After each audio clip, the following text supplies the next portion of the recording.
기다리셨습니다. 김영환 의원님께서 급한 일정이 생기셔서요. 오늘 제가 급하게 이 많은 분들을 모시고 이렇게 멋있는 행사를 진행하게 됐습니다.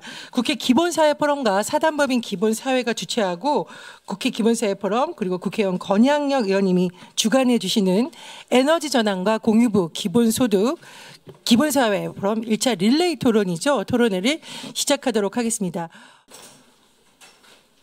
네, 지금 내빈들께서 속속 들어오시고 계셔서 지금 또 국회 일정이 바쁘시기 때문에 죄송하지만 참석자 소개는 잠시 후에 저희가 바로 진행하도록 하겠고요. 환영사를 듣도록 하겠습니다. 일단 잠시 자리에 앉아주시고요. 장례를 정리하고 바로 진행하겠습니다.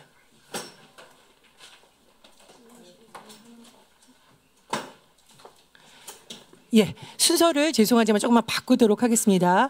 자, 환영사 축사를 부대에게 좀 먼저 듣도록 하겠습니다. 지금 속속 들어오시는 분들도 계셔서 좀 양해를 부탁드리고요. 일단 환영사로 대표 의원이신 박주민 의원님의 말씀을 들어보도록 하겠습니다. 박주민 의원님께 큰 박수 부탁드립니다. 네, 아이고. 앉아서 좀 하겠습니다. 오늘 이 자리 준비해 주신 권양엽 의원님을 비롯한 많은 분들께 진심으로 감사드립니다. 다만 너무 좁은 데를 빌리셨어요. 지금 불만이 지금 속출하고 있습니다. 다음부터 자장을 맡아주실 의원님들께서는 이 열기를 보셨으니까 조금 더 넓은 데를 얻어주셨으면 좋겠다는 말씀드리겠습니다. 추석이라고 하기엔 너무 더워서 하석이다라는 이야기가 나올 정도의 명절이었는데 잘 보내셨는지 모르겠습니다. 제가 이제 많은 분들 만나뵈면서 들었던 얘기 중에 하나가 너무 힘들다, 살기 힘들다는 이야기들 정말 많이 들었거든요. 뭔가 사회 구조적으로, 경제적으로 변화가 필요한 시기임엔 분명한 것 같습니다. 다만 그동안 저희들이 지혜를 좀 더 모으지 못했고 또 용기를 좀 더 내지 못했던 것 아닌가 싶습니다. 이번에 연속 토론회 시작되는데요. 바로 그런 용기와 지혜를 모아나가는 자리들일 것이라고 생각합니다. 꼭 이번 22대 국회 때는 사회구조적 경제적 개혁을 통해서 정말 좀 더 경제적으로 민주적이고 또 많은 분들이 기회를 가질 수 있는 그런 기본사회가 구축되는 길로 나갈 수 있었으면 좋겠습니다. 다시 한번 오늘 토론회를 준비해 주신 권양엽 의원님을 비롯한 많은 분들께 진심으로 감사드립니다. 감사합니다. 네. 짧고 그러나 임팩트 있는 말씀 감사드리고요. 다음으로는 책임연구위원이셨죠. 용혜인 의원님의 환영사 및 축사를 듣도록 하겠습니다. 네. 제 순서인 줄 모르고 있다가 네 많이 계셔가지고 짧게 진행해야 될 것 같은데요. EU에서 나온 보고서에 따르면 올해 처음으로 풍력에너지가 천연가스를 제치고 EU에서 두 번째로 큰 에너지 자원, 그러니까 전력발전 에너지 자원이 됐다고 합니다.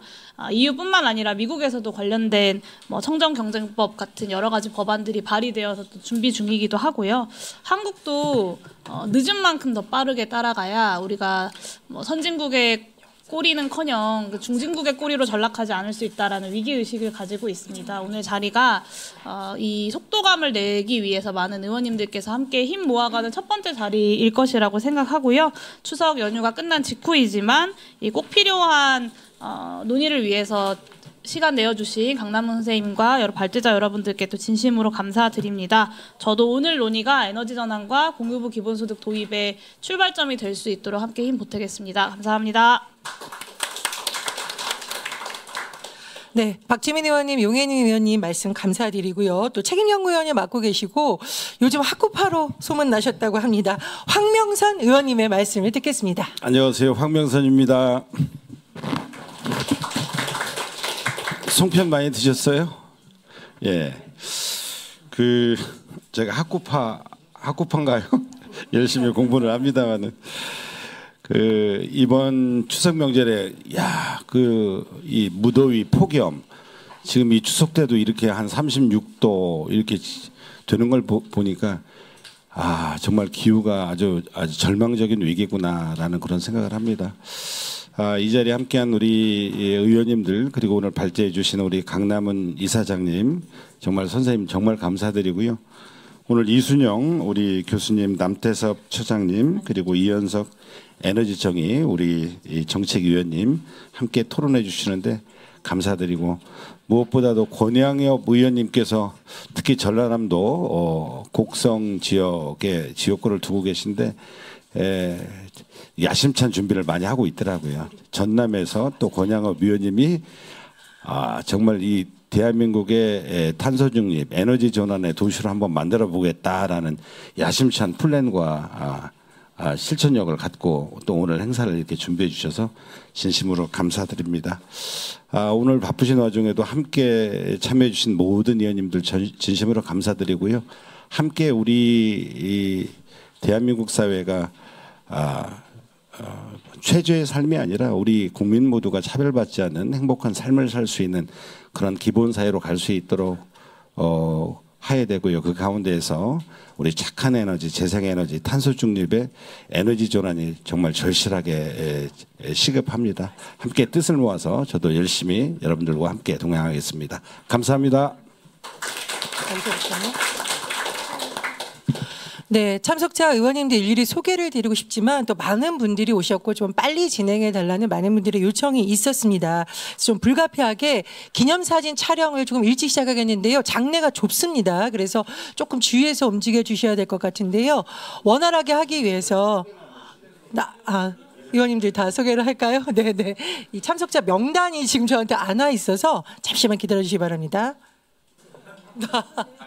제가 도와드릴게요. 각자 하실까요? 자, 민병덕 의원님 오셨습니다. 네. 조계원 의원님 오셨습니다. 서미아오 의원님 오셨습니다. 김이윤 의원님 오셨습니다.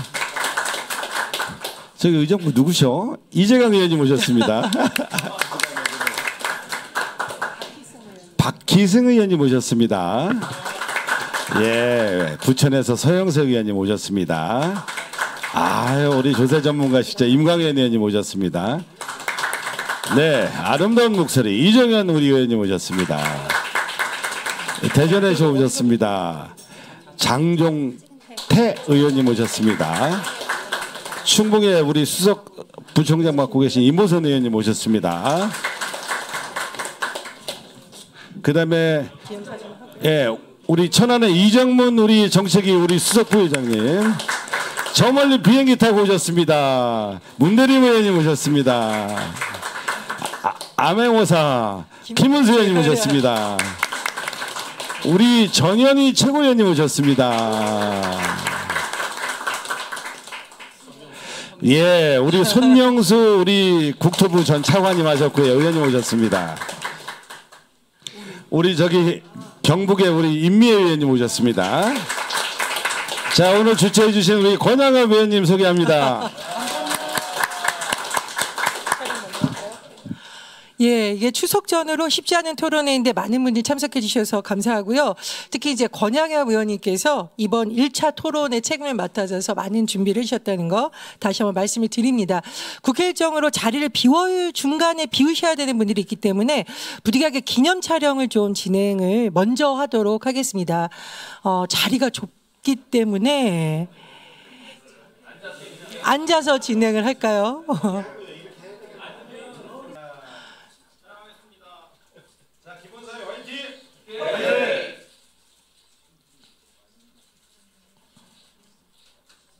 에너지전환 화이팅! 탄소중립 대한민국 화이팅!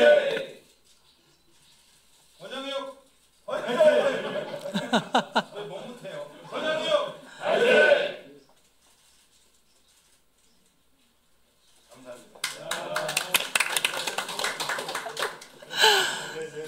예, 의원님들 자리에 착석 부탁드립니다. 자, 이제 본 토론회에 들어가도록 하겠습니다. 지금부터는요, 오늘 1차 릴레이 토론을 주관해 주시고 또 이제까지 많은 과정을 준비해 주신 권양혁 의원님께 마이크를 넘기도록 하겠습니다. 정말 많은 수고해 주셨는데요. 권양혁 의원님께 큰 박수 부탁드립니다. 고맙습니다. 추석 연휴 지나고 바로 또 이른 아침에 이런 그 토론의 자리여서 많이 걱정을 했습니다. 그런데 이렇게 많은 분들이 오실 줄은 미처 몰랐습니다. 장소가 너무나 비좁아서 이렇게 여러분들께 불편을 끼쳐드린 점 대단히 죄송하게 생각합니다. 우리 지금 저는 더불어민주당 순천 광양 곡성 구례 을 지역구 의원이자 산업 통상자원 중소벤처기업위원회 위원이기도 합니다. 사실은 에너지 대전환에 대한 주무 상임위를 맡고 있다는 말씀을 드립니다. 오늘 무엇보다도 기본사회 포럼 릴레이 토론의 첫 번째 순서를 주관하게 돼서 대단히 기쁘고 반갑게 생각합니다. 이번 추석이 무척 많이 더웠죠. 그런데 이제 탄소 중립과 우리나라의 기본소득 그리고 이렇게 에너지 대전환에 대한 국민적 관심도가 무척 높아졌습니다. 여러분들께서도 아시다시피 우리 신안에는 전남 신안에 신재생 에너지들을 많이들 생산하고 있는데요. 신안의 햇빛연금, 바람연금으로 대표되는 재생에너지 이익공유제가 큰 성공을 거두면서 많은 사람들이 관심을 갖고 있습니다. 그래서 무엇보다도 주민들의 기본소득 보장을 위한 하나의 방편으로서 그리고 또 에너지 대전환의 하나 수단으로서의 햇빛연금, 바람연금을 보장하고 지금 현재 진행하고 있는데요. 인구 소멸 위기에 놓인 특히 비수도권 지역에 활력을 불어넣을 수 있는 일석삼조의 효과를 내고 있는 그런 방안입니다. 오늘 토론회에 잠시 후 발제와 토론해 주실 우리 발제자분들께서 자세한 그 내용에 대해서는 여러분들에게 말씀을 전해드리도록 하겠습니다. 모쪼록 오늘 토론회를 통해 에너지 전환과 기본소득이라고 하는 두 가지 화두에 대해서 내실 있는 그리고 심도 있는 토론이 이루어지기를 기대하겠습니다. 그러면은 먼저 발제를 듣도록 하겠습니다. 우리 사단법인 기본사회 이사장님이신 강남훈 이사장님의 발제를 듣도록 하겠습니다. 큰 박수로 맞이해 주시기 바랍니다. 예, 그 자료집이 있으시면 자료집 보시면 되고요. 예, 없으신 분들을 위해서 슬라이드는 잠깐 이렇게 사용하겠습니다.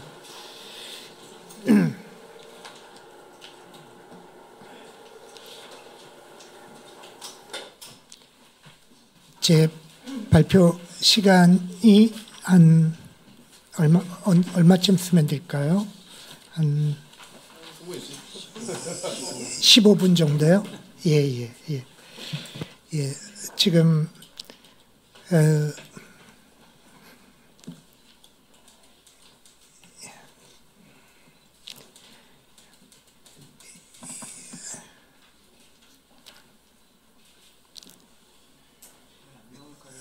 예.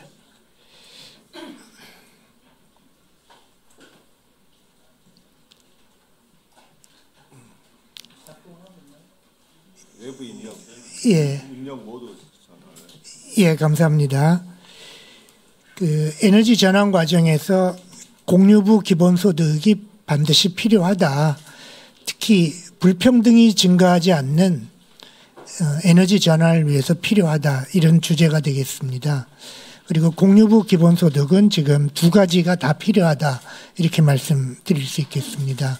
하나는 탄소 기본소득이고 하나는 재생에너지 기본소득, 즉 햇빛바람 연금이 되겠습니다. 올해 1분기 나라별로 재생에너지 발전량의 그래프입니다.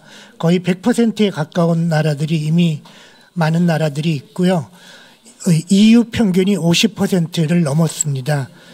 우리나라는 11%에 불과한데 미국은 낮아 보이지만 땅의 자연 환경이 유리해서 마음 먹으면 얼마든지 급하게 올라갈 수 있는데 우리는 좀 그렇지 못한 나라라는 거 다 알고 계실 것 같습니다.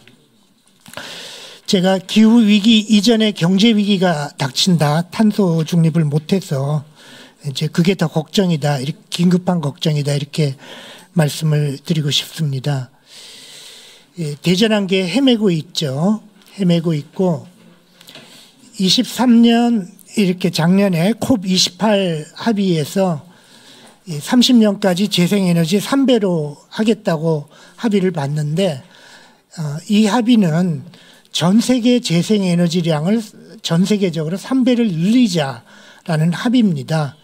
근데 나라별로 3배로 해석을 해서 우리나라는 77%니까 20%만 하면 된다. 이렇게 주장하면 의무를 다했다고 하는, 이렇게 생각하는 나라를 누가 봐줄까요? 다른 나라들은 20%인 30%인 나라는 90%를 하게 돼 거의 다 끝나가는데 격차가 더 벌어지고, 예, 특히 이렇게 걱정이 되는 것은 독일 법으로 2035년까지 전기 부분에서는 100% 재생에너지, 영국은 넷제로, 그러니까 원자력을 좀 쓰는 거죠. 미국도 2035년에 넷제로, 발전 부분에서 넷제로를 하게 돼 있어서, 또 해리스가 바이든의 이 정책을 이어받을 것이 분명하기 때문에 다른 나라들이 막대한 비용을 들여서 2035년 경우에 발전 넷제로를 달성하고 나면 한국은 어려운 나라니까 봐줄까요? 예, 그게 참 어려운 걱정이 되는 상황입니다. 특히 이론적으로는 기후 클럽이라는 논문이 2015년 뭐 그 전부터 좀 있었습니다만 역시 노벨 경제학 수상자가 발표한 이 논문이 이렇게 준거가 되고 있는데요. 아시다시피 노드하우스는 이렇게 급진적인 전환, 에너지 전환 주장하는 분도 아닌데 보수적인 분으로 평가받는데, 이분의 주장은 국제무역이라는 것을 공공재, 아무나 참여할 수 있는 공공재가 아니라 클럽제, 골프 클럽처럼 회원들만 참여하는 제도로 바꿔야지 기후 문제의 탄소 중립을 달성할 수 있다. 이렇게 논문을 썼고요. 이 논문의 이렇게 중요한 점은 국제무역을 가지고 전 세계 탄소 중립을 달성해 나가자라는 아이디어고, 그러면 이 회원 자격이 있는데 무역을 할 수 있는 자격은 탄소 가격입니다. 탄소 가격이니까 탄소 가격은 탄소세로 하든지 탄소 배출권의 가격을 하든지, 뭐 우리나라는 뭐 지금 현재로 하면 REC 가격을 하든지 이런 그런 것들을 환산해서 국제적인 수준보다 못한 나라들은 무역을 못하게 하자. 그 나라는 수출량 전체에 대해서 뭐 5% 이렇게 무조건 그 나라는 모든 수출품에 대해서 5% 관세를 매긴다. 이런 식으로 하면 각 나라들이 빨리빨리 에너지 전환을 할 거다. 이런 논문입니다. 그리고 이 논문의 아이디어는 이 G7, 독일이 지금 적극적으로 주장하고 있고, 일단 G7은 합의했다고 발표는 했습니다. 그러나 이제 이렇게 구체화되지는 않았지만 앞으로 35년 전으로 독일, 미국, 영국이 발전 부분에서 넷제로를 달성하고 나면 그 전후로는 될 텐데, 벌써 10년, 12년, 10년 이상의 뒤의 시기이지만 우리나라는 이 시기에 이런 나라들의 무역 제재를 받게 되면 한국은 치명적인 타격을 입게 됩니다. 그래서 우리 수출 대기업은 해외 이전 외에는 방법이 없습니다. 그래서 우리나라는 35년 전후에 우리 산업화 이후 최대의 경제 위기를, IMF를 몇 배로 능가하는 경제 위기를 맞이할 것이 분명합니다. 그래서 무엇을 해야 되냐라고 할 때 목표 상향을 해야 됩니다. 35년 적어도 재생 발전을 한 60% 정도는 목표로 만들어 놔야 됩니다. 이것은 우리가 쉽게 달성할 수 있는 목표가 아니라 다른 나라는 100%니까 다른 나라의 무역 제재를 받지 않을 목표입니다. 국제 기준에 맞추는 거죠. 이렇게 하더라도 이렇게 100%인 독일, 영국, 미국보다 원자력을 좀 포함하면 90%가 되겠죠. 예, 그 10% 이상 뒤처진 목표고, 기후 클럽이 본격적으로 가동되더라도 1년 안에 제재를 벗어날 수 있는 수준이기 때문에 이걸 목표로 해야 된다. 그리고 이런 목표는 이미 이것을 각성했던 지난 총선 때 녹색당이라든지 더불어민주연합은 이렇게 공약을 한 적이 있습니다. 이게 가능하겠냐라고 할 때 독일, 이탈리아 이런 나라들은 1년 동안에 8%포인트씩 올렸거든요. 우리나라는 23년에 1% 올렸죠. 그래서 8%씩 5년 동안 가면 달성하고 세계 꼴등에서 시작하는 만큼 비상한 긴급조치 같은 그런 노력을 해야 됩니다.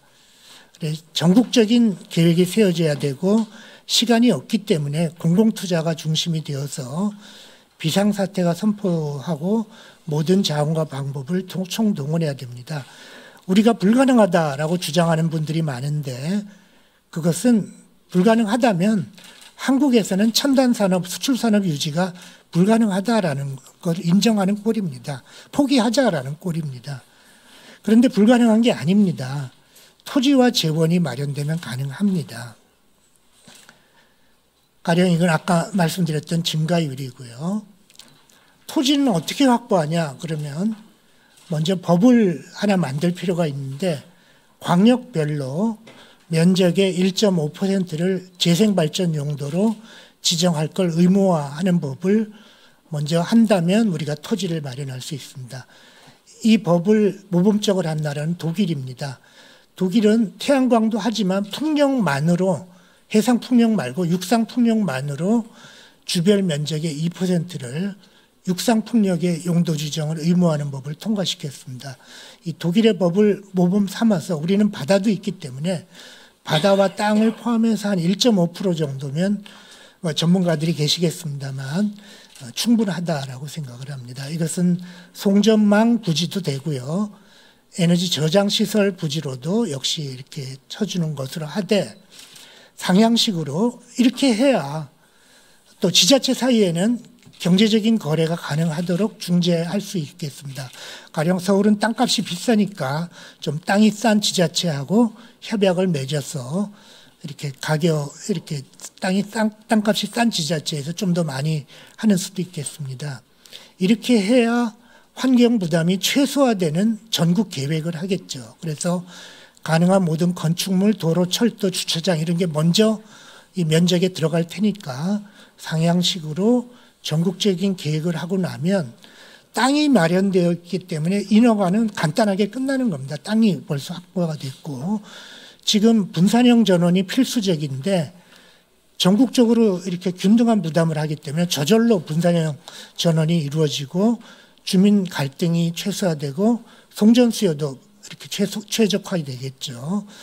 그래서 지금 그동안에 중앙정부에서 안 하는 지금 윤석열 정부에서 안 하는 동안에 국회 21대 국회에서 송전망을 제대로 놔보자, 분산발전법을 통과시켜보자, ESS를 장려하자, 인허가를 단축해보자, 산단부터 해보자, 주민 참여에 인센티브를 주자 이런 부분적인 입법들로 노력을 했는데 이걸로는 안 되죠. 이 전체를 아우르는 국가계획은 이 토지계획부터 시작해야 된다고 생각합니다. 투자액은 학자들이 투자하는 GDP의 2%는 매년 투자해야 된다라는 겁니다. 이제 한국의 경우에는 35년까지 제 생각에는 한 공공투자 한 500조 원 정도면 1인당 500만 원의 에너지 전환 바우처까지 줄 수 있을 것 같습니다. 물론 민간 투자도 필요합니다. 이때 공공투자가 중심이 되는 게 중요한데 신속하게 하고 주민 갈등을 최소화하고 특히 전환 과정에서 불평등이 증가하지 않도록 하는 것이 그러기 위해서 공공투자가 중심이 될 필요가 있겠습니다. 재원은 펀드와 에너지 전환 펀드, 녹색 펀드라도 기후 채권, 협동조합 이런 것들이 이제 기본이 될 수 있는데 금융자본 주도로 민간자본 주도로 한다는 것은 민간 이 발전소들은 재생 발전소들은 규모가 커서 한 70%나 80%는 금융자본에서 빌리거나 투자를 받는데요. 금융자본 주도로 할 때는 재생에너지 투자 수익을 소수의 금융자본이 대부분 가져가게 되고 또 금융자본의 절반은 해외자본입니다. 국부가 유출되게 됩니다. 또 에너지 가격 상승으로 실질소득이 감소하게 되는데 그렇게 되면 불평등이 증가하는 에너지 전환이 이루어지겠습니다. 그래서 공공주도로 할 때 두 가지 방법이 있는데 하나는 펀드입니다. 에너지 전환 펀드. 국민주 방식으로 모금을 한다면 이렇게 상당한 공감을 얻을 수 있고 가능하면 가난한 사람도 펀드에 가입할 돈이 없다면 뭐 500만 원이나 1000만 원 융자를 해주는 방법을 동원하더라도 가능한 전체 국민을 주주로 만드는 펀드 거대한 모금을 해볼 수 있겠습니다. 그래서 모자라는 금액은 어떤 적정한 최저 이자로 기후 채권을 그린 본드를 발행할 수 있겠는데요. 이것은 미래 세대에 부담시키려는 채권이 아니라 미래 세대의 비용을 감소시키려는 채권이기 때문에 정당하다 이렇게 볼 수 있겠습니다. 특히 링컨은 이렇게 화폐 발행을 통해서 남북전쟁을 성공적으로 이끌었는데 이 기후위기는 남북전쟁을 능가하는 전 지구적 전쟁이라고 봅니다. 그래서 이럴 때 이러한 과감한 방식의 펀드, 국민 펀드와 기후 채권 같은 것들을 이렇게 모색해서 재원을 마련하면 재원이 되고 토지가 되면 이제 가능한 것이죠. 그 다음에 조직과 역할에서 에너지 공기업을 대통합할 필요가 있겠습니다. 그래서 공기업은 대규모 발전소나 송배전, 대규모 저장시설 이런 것들을 담당하고 민간 발전소들을 개통 연결 수익성을 보장하면서 이렇게 공기업이 제대로 역할을 할 수 있도록 해야 될 것이고 특히 에너지 가격은 국제적 수준으로 인상 안 할 수가 있습니다. 이미 전기값이 싼 게 미국으로부터 철강 산업에서 화석에너지 보조금으로 제재를 받기 시작한 상황에서 이 탄소 가격을 국제적으로 제재를 받지 않을 수준으로 올릴 수밖에 없는데 그렇게 올리게 되면 이렇게 가계의 실질 소득이 감소하기 때문에 이렇게 그 자체만으로 그친다면 엄청난 저항이 있지만 이것을 탄소 배당과 햇빛바람 연금으로 가계 적어도 이렇게 한 중산층 저소득층의 가계는 실질 소득이 증가하도록 하는 에너지 전환이 가능하겠습니다. 중앙정부는 전 국민 이렇게 기본소득으로 지급하고 지방정부는 토지를 지방 차원의 햇빛바람 연금 또 지방 차원의 협동조합에 도움을 주면서 이 전국적인 이렇게 조직을 이렇게 역할을 맡을 필요가 있겠습니다. 에너지 전환 과정에서 두 가지 기본소득이 필요하게 됩니다. 하나는 탄소 배당인데요. 탄소 기본소득인데 이건 노벨 경제학상을 받으신 분들만 제가 이렇게 오른쪽에 이름을 따놨고요.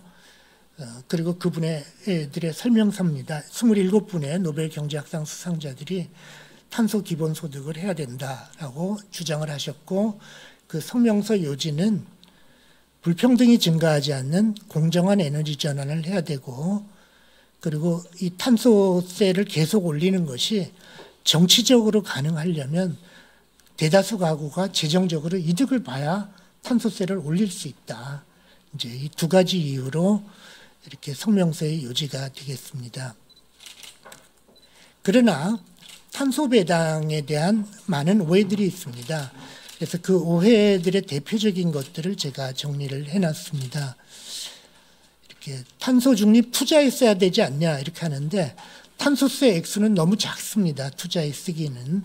투자 재원은 별도로 그보다 10배는 더 많아야 됩니다. 탄소세보다.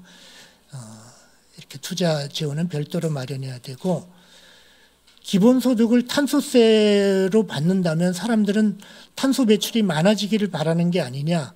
그래서 탄소 배출 감축에 방해가 된다. 이렇게 생각하는 분들이 있는데 그게 아니고요.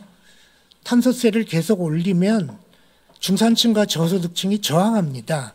그 저항은 프랑스에서 이렇게 노란조끼 시위로 이렇게 구체화됐습니다. 그래서 막 정부가 탄소세를 올리는 걸 포기했습니다. 급격하게 올리는 걸. 왜냐하면 사람들이 전기값이 너무 올라가니까 이렇게 저항을 하니까. 만약 거기서 이렇게 캐나다나 스위스처럼 탄소 배당과 결합했다면 프랑스에서 그런 일이 생기지 않았을 것이죠. 그래서 탄소 배당은 탄소세를 더 많이 더 빨리 올리려는 것이지 탄소 배출을 촉진하려는 게 목적이 아닌 것입니다. 그리고 탄소 배출이라는 잘못된 행동이 어떻게 공유부가 될 수 있냐. 그게 아니고요. 이건 마이너스로 생각한 것이고 모든 이렇게 마이너스 부분은 경제학적으로 보면 플러스 부분, 작용, 반작용이 있는데 공유부인 것은 탄소 배출이 아니고요. 공기의 탄소 흡수 능력입니다. 공기가 지구의 온도를 올리지 않으면서 어느 정도까지는 이산화탄소를 흡수할 수 있는 능력을 가지고 있는데요. 그 능력이 이렇게 자연이 우리에게 선물로 준 자연 공유부가 되겠죠. 근데 그 공유부는 고갈성입니다. 얼마 안 남았습니다. 이 고갈성 공유부가 바로 우리 공유부고 거기서부터 그것을 사용해서 돈을 버는 사람은 이렇게 돈을 내야 된다, 부담을 시켜야 된다라는 게 공유부는 배출이 아니라 공기의 능력이다. 탄소세 수입을 기업을 지원해야 된다는 것은 전기는 대부분 전기 가격의 인상은 소비자에게 귀착이 되고요. 기업은 별도로 채권과 펀드로 재정을 마련하면서 지원해야 되는데 기업에게 가장 필요한 것은 땅이 있고 정부의 투자가 있으면 기업에게는 그만큼 도움이 되는 게 없고 아마 이 토지와 이 펀드를 마련하는 순간 우리나라 태양광 패널 2차 전지 기업, 풍력 발전 기업은 중국을 다시 능가해서 세계 최고 수준의 기술 개발을 할 수 있는 투자 계획을 세울 겁니다. 그래서 다시 한번 대한민국이 앞장서 나갈 수 있는 그러한 이 첨단 산업들이 발전할 수 있는 기회가 되기 때문에 그것만으로 기업에 대한 충분한 지원이 되고 탄소세를 매기지 않더라도 탄소 사용을 규제하더라도 경제학은 가격이 오릅니다. 그래서 이 부분은 오늘 자세하게 설명드릴 시간은 없는데 슬라이드엔 있기 때문에 생각하시고 탄소 배당은 실질적인 안정적인 소득 보장이 아니라 에너지 가격을 빨리 올리는데도 사람들의 소득은 줄어들지 않도록 하려는 것입니다. 안정적인 소득은 햇빛바람 연금으로 가능합니다. 그래서 이 경제학적인 논리는 왜 이게 지대가 되고 탄소지대 혹은 재생에너지지대, 탄소지대는 점점 줄어들지만 재생에너지지대는 늘어납니다. 그래서 신안군 사례는 이렇게 제가 말씀을 드리지 않고요. 그래서 두 가지 연금은 자연공유, 탄소배당은 공기라는 자연공유부고 햇빛바람연금은 햇빛과 바람이고요. 원천은 탄소지대, 지대라는 것은 이건 공짜로 먹는 횡재다라는 뜻입니다. 경제학적으로. 이건 탄소 배출 기업이 얻는 횡재를 환수하는 거고 재생에너지 기업이 얻는 횡재를 환수하는 겁니다. 그리고 사회정책, 가격을 높이는 사회정책 때문에 이렇게 원천이 되고 환수 방법은 탄소세는 세금이지만 햇빛바람연금은 투자입니다. 주식 투자의 원리입니다. 그러니까 훨씬 더 시장 친화적이라고 볼 수 있겠습니다. 자, 이렇게 해서 이 두 가지 공유부 기본소득이 에너지 전환 과정에서 존재한다면 불평등을 늘리지 않으면서 또 우리나라가 첨단 산업을 포기하지 않으면서 또 앞장서 나가면서 에너지 전환을 달성할 수 있다. 이렇게 말씀드리겠습니다. 감사합니다. 네. 이사장님의 말씀을 들으니까 굉장히 희망적이죠. 네. 노벨 불평등이 발생하지 않으면서도 지속 가능한 에너지 전환을 위한 구체적인 방안들을 말씀해 강남훈 이사장님 진심으로 감사드립니다. 저희가 급하게 진행을 하다가 보니까 사전에 사실은 오늘 지금 토론자로 참석하실 분들에 대한 소개도 미처 못 드리고 이렇게 하게 됐네요. 잠깐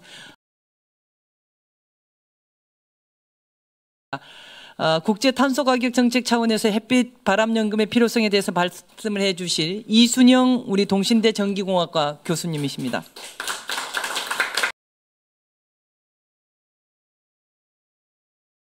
공유 방안에 대해서 말씀을 해주실 이현석 에너지정의행동 정책위원님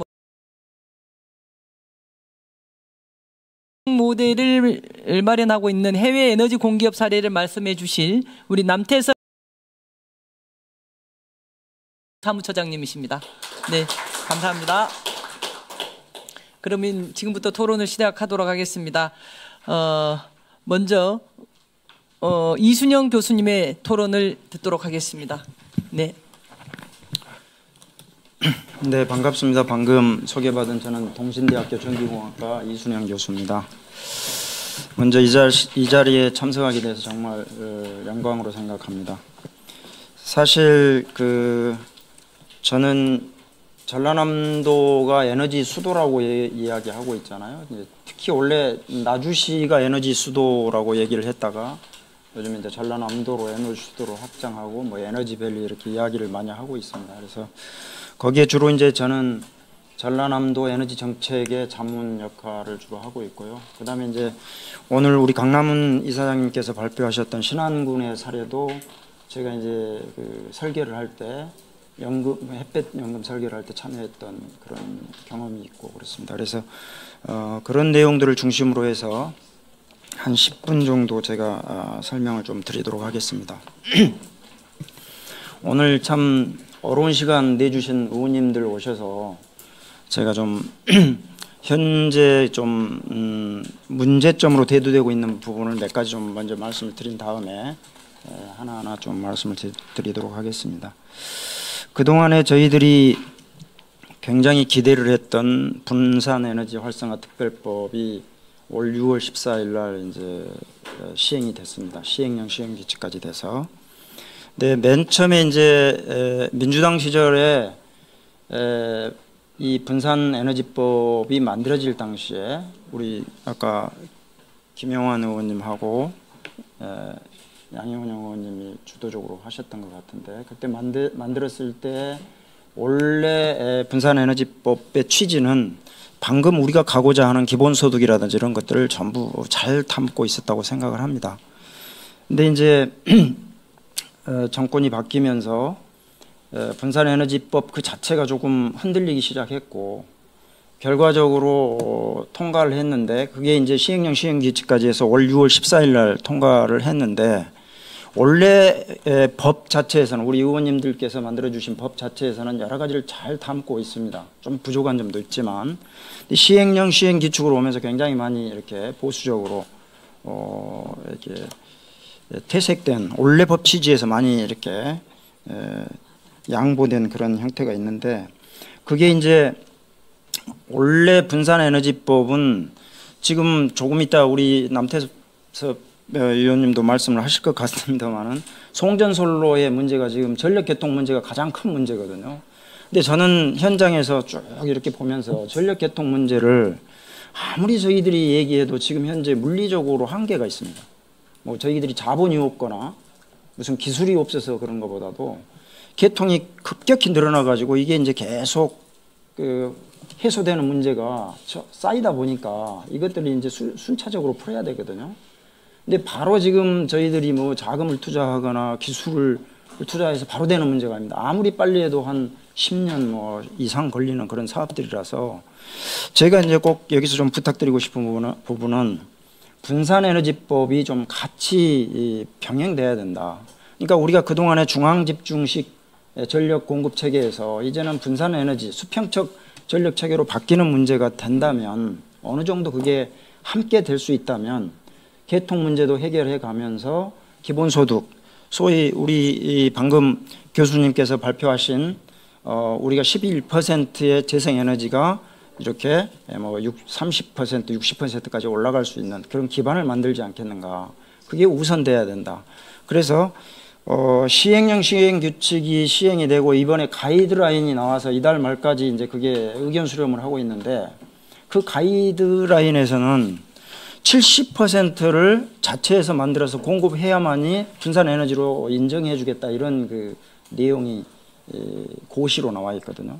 고시 안으로 나와 있는데 그렇게 된다면 한 지역에 데이터 센터가 한 40메가 정도 된다고 하면 거기에 전기를 공급하기 위해서 70%의 신재생에너지로 공급할 수 있는 능력이 되어야만이 분산에너지로 인정해 주겠다는 거예요. 그거는 기술적으로 굉장히 어렵습니다. 아까 말씀하셨던 에너지 저장 장치인 ESS가 거기에 들어갈 양이 한 70% 이상이 돼야 된다는 얘기거든요. 어마어마한 초기 투자 비용이 들어가기 때문에 이런 부분들이 제가 그 가이드라인을 읽고 해석하기에는 분산에너지법을 시행하지 말아라. 저는 이렇게 해석이 되더라고요. 그래서 그런 부분을 좀 의원님들께서 살펴봐 주셨으면 그런 말씀을 좀 드리고 싶습니다.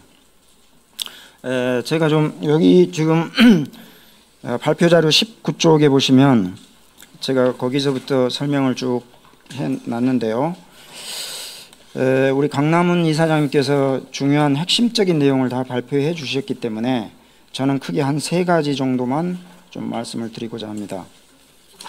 19페이지의 첫 번째 강남훈 이사장님께서 발표했던 내용을 제가 크게 7개로 이렇게 핵심을 다시 정리를 해봤어요. 그래서 우리나라의 현재 문제점 무엇이냐, 특히 아리백 하면 참 우리한테 많은 에피소드를 가지고 있죠. 아리백에 대해서. 전라남도 경우에는 그 해남 지역에 솔라시도라는 데가 있는데 거기에 그 데이터 센터가 많이 들어오겠다고 MOU를 맺었습니다. 그런데 데이터 센터가 한 군데도 들어올 수 없는 형편입니다. 이 부분은 개통이 없기 때문에 그렇습니다. 재생에너지가 있더라도 개통이 없기 때문에 그런데 그거를 제가 이제 풀어보려고 쭉 시뮬레이션을 해보니까 지금 분산에너지법에서 분산에너지는 40메가 이상은 해당이 또 안 됩니다. 전부 40메가 이하만 분산에너지로 해당하도록 해져 있는데 데이터 센터 하나가 한 40메가 정도 되거든요. 작은 단위가. 그러면 그거를 그 데이터 센터 하나 이상은 분산에너지를 인정 안 해주겠다는 얘기입니다. 그래서 다시 말해서 대형 풍력이라든지 대형 태양광 발전은 분산에너지로서도 적용받을 수 없습니다. 현행법으로는. 더군다나 그 40메가에서 70%를 재생에너지로 공급해야만이 또 분산에너지로 인정해 주겠다는 가이드라인이 있어서 이 아리백 달성에는 정말 걸림돌로 돼 있다라는 얘기를 좀 드리고 싶어서 그 부분을 우리 권향엽 산자위원에 계시기 때문에 특히 좀 많이 좀 살펴봐 주셨으면 고맙겠습니다. 네네. 그런 문제를 좀 제가 설명드리고 싶고요.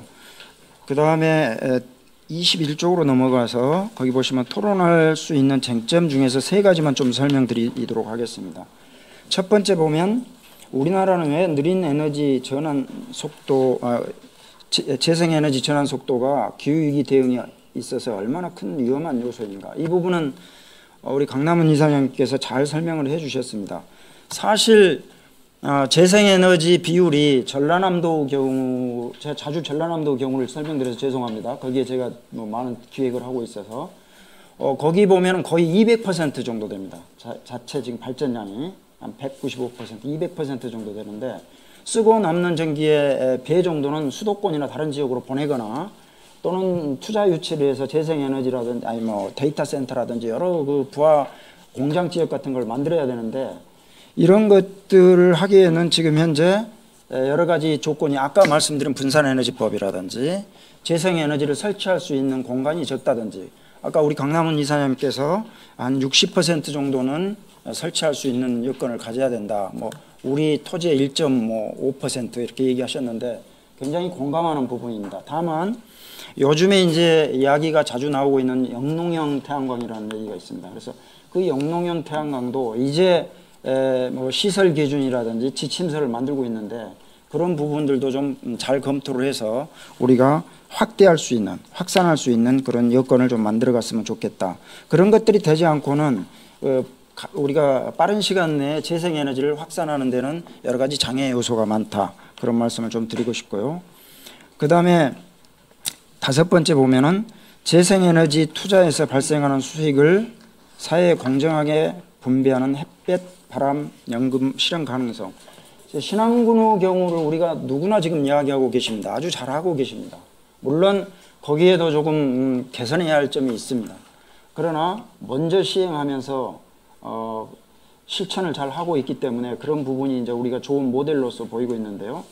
예를 들어서 초창기에 신안에 이익 공유제 하기 위해서 박우량 군수님께서 좀 굉장히 강한 드라이브를 걸으셨거든요. 제가 맨 처음에 볼 때 좀 이거 좀 무리하다 할 정도로 드라이브를 걸으셨는데 지금 현재는 그게 저희들한테는 굉장히 좋은 사례로 보여지고 있습니다. 여러 가지 예들이 있습니다만은 그런 예들은 다음 기회에 또 설명을 드릴 수 있는 기회를 좀 드리도록 하고요. 특히 그 태양광 발전이 먼저 시작을 했는데 태양광 발전을 할 때 주민들이 이제 주민 수용성의 문제죠. 주민들이 이제 거부를 많이 하기 때문에 주민들을 어떤 형태로 참여를 시킬 거냐. 그래서 주민의 지분 참여, 그다음에 발전 수익 배당에 대한 그 참여, 그다음에 그 지역에 살고 있는 주민을 우선적으로 참여시키는 우선 참여제도, 그다음에 직접 돈을 지급하는 직전연금 같은 경우, 그다음에 이제 공동 생활체라든지 이런 곳에 지급하는 그런 지역 공동체 지급 이런 형태로 쭉 개선을 하면서 지금은 아주 좋은 저희들이 그 모범 사례로 적용을 받고 있습니다. 그래서 전라남도 경우에도 신안군에 있는 사례를 가지고 좀 더 확대해서 전라남도도 좀 넓게 적용할 그런 계획을 가지고 계속 TF팀을 만들어서 연구를 하고 있습니다. 그다음에 이제 중간에 보시면 왜 한국은 에너지 전환 속도가 느린가? 이 부분은 뭐 우리 강남은 이사님께서 잘 설명해 주셨고 의원님들이 너무나 더 잘하실 겁니다. 이 부분은 특히나 우리가 화석연료 중심, 그다음에 중앙 집중식에서 분산형으로 가지 못하는 그런 부분들, 이거는 정말 심각합니다. 우리가 만약에 제주도에서 지금 커테일먼트 출력 제한을 쭉 해서 다시 제3호선이라 해서 3기라 해서 지금 완도로 연계하고 이것들이 전라남도 전체를 통해서 다시 수도권으로 가는 과정을 전체 시뮬레이션 해보더라도 그게 바로 해결될 수 없는 현상이거든요. 개통 문제 때문에. 그래서 저는 분산 에너지를 굉장히 좀 강조하고 싶은 그런 입장에 서 있습니다. 그 다음에 이제 사회적 수용성의 문제. 변전소를 짓고자 해도 주민 수용이라든지 이런 부분들이 쉽지 않기 때문에 그런 것도 함께 풀어가야 된다. 이것이 곧 이익 공유제의 기본이 아니겠는가 이런 생각을 해봅니다. 그 다음 뒤로 쭉 넘어가셔서 23페이지에 보시면 다섯 번째 토론 포인트에서 햇빛바람 연금 개념이 실현 가능한 이유는 무엇인가? 태양광 발전이나 신재생 에너지가 초기에 우리가 도입될 때 굉장히 더디게 도입이 됐습니다. 태양광 발전을 하라 그러면 이게 뭐 고장 나지 않느냐, 뭐 발전해서 또 초기 투자 대비 이게 해수비가 나오느냐, 뭐 여러 가지 그런 것 때문에 초기에 굉장히 저희들이 신재생 에너지가 꺼렸었거든요. 그래서 도입된 제도가 이제 저희들이 뭐 FIT라든지 이런 제도들을 쭉 도입을 했죠. 그러다가 어느 일정 기간을 가다가 이제 그 부분들이 좀 무리하다 해서 점점 줄여서 오늘까지 왔는데, 그래서 초창기에 그 잘 보급이 되지 않는 부분을 여러 가지 인센티브를 줘가면서 보급을 하다 보니까 어느 날부터 이제 태양광 발전이 확산이 되기 시작한 겁니다. 뭐 100km 쪼개기부터 시작해서 여러 가지가 이렇게 확산이 되는데 이게 전력 개통의 수급 계획을 오버한 겁니다. 훨씬 먼저 초월해서 이제 재생에너지가 보급이 되기 시작한 겁니다. 그래서 저희들이 막상 한국전력공사의 전력 개통은 수용가 유지거든요. 원래 사용자 유지로 개통이 쭉 깔려져 있었는데 이제 태양광 발전이 곳곳에 분산 에너지가 설치되면서 이것들이 이제 다시 발전원으로서 공급하는 입장으로 이렇게 돌변하다 보니까 한국전력공사의 지금 개통은 그 부분을 미처 따라가지 못한 상태입니다. 물론 초기 투자비 여러 가지들이 있었겠죠. 그러다 보니까 이 신재생 에너지라든지 우리가 아리백 탄소 중립이 급격히 확산되면서 재생 에너지가 확산이 되니까 개통이 거기를 전혀 따라가지 못하는 그런 언밸런스 현상이 일어난 거거든요. 그래서 지금 국가가 잘했다 잘못했다를 떠나서 이건 개통 전체를 한 번에 들여다봐야 될 그런 문제이기 때문에 저희들이 분산 자원하고 개통하고 이런 것들을 함께 우리가 좀 해결해 나가야 된다 이런 생각을 꼭 말씀을 드리고 싶습니다. 그리고 신안군과 같은 사례가 다른 지역에서도 성공적으로 적용될 수 있을 것인가? 저는 반드시 가능하다고 봅니다. 지금 이런 사례들을 이곳저곳에서 많이 지금 시험을 하고 있거든요. 특히 요즘에는 협동조합 형태로 그런 사례들을 많이 만들어가고 있기 때문에 충분히 가능하다. 더 좋은 사례들이 지금 이제 나오고 있습니다. 그래서 얼마든지 가능하다. 그리고 우리나라 그 어떤 국민들의 이렇게 특성을 보면 이게 잘 된다더라 하면 굉장히 빠른 속도로 가는 그런 경향이 있거든요. 그래서 이 이익 공유제가 저는 훨씬 빠른 속도로 정착되리라고 보여집니다. 다만 이런 것들을 하기 위해서 개통이라든지 이런 부분이 좀 못 따라가서 오히려 그런 부분을 좀 찬물을 끼얹지 않을까라는 그 고민을 하거든요. 그래서 다시 제 이야기를 마지막으로 압축을 좀 드린다면 우리가 전국에 어디 가나 지금 개통 문제를 계속 이야기하고 있습니다. 예를 들어서 용인에 지금 반도체 공장을 지은다 그래가지고 전라남도에서 약 9기가 정도의 전력을 가지고 오겠다. 뭐 그런 발표를 제가 본 적이 있어요. 최근에. 그걸 제가 계산을 해보니까 전라남도에서 9기가를 만약에 전력을 수도권까지 가지고 오려면 이 전선 케이블 굵기가 한 이 정도 굵은 굵기가 한 30가닥이 가야 됩니다. 이 바닷속으로 가야 되는 이 정도 굵은 전선이 한 30가닥이 수도권까지 와야 되는데 이게 수용성이 가능할 건가? 그리고 뭐 자금 문제 뭐 이건 두 번째 치고 기술적으로도 뭐 어느 정도 기간이 되면 된다고 가능하지만 그 짧은 시간에 이게 가능하겠는가 기술적으로 이거에 대해서는 저는 굉장히 부정적으로 보고 있습니다. 단지 HVDC 개통을 정부도 같이 하면서 동시에 분산 전원을 정말 빠른 속도로 정착시켜 나가야 된다. 이것만이 가능하다 이런 생각을 저는 확신을 가지고 있습니다. 특히 전기공학을 전공하고 있고 개통을 전문으로 하고 있는 제 입장에서는 그런 부분이 병행되지 않고 개통만 해결되면 모든 게 해결된다라는 그런 굉장히 단순 논리로는 이 문제를 풀 수 없다. 그렇기 때문에 분산 자원을 함께 잘 활용하고 특히 ESS하고 지금은 수소 캐리어, 수소로 전환한 수전의 방식이 굉장히 비싸기 때문에 우리들이 그런 이야기들을 지금 좀 이야기하기가 좀 꺼려 하지만 반드시 가야 할 문제고 이것들을 더 넓은 의미로 이야기하면 섹터 커플링이라고 얘기합니다만 각 섹터별로 이것들을 잘 연계해서 에너지 믹스를 하는 이런 부분들이 굉장히 중요하다. 이런 것들이 함께 됐을 때 재생에너지도 크게 확대할 수 있으며 우리가 안정된 전력 공급을 공급할 수 있다. 이렇게 좀 말씀을 드리고 싶습니다. 이상입니다.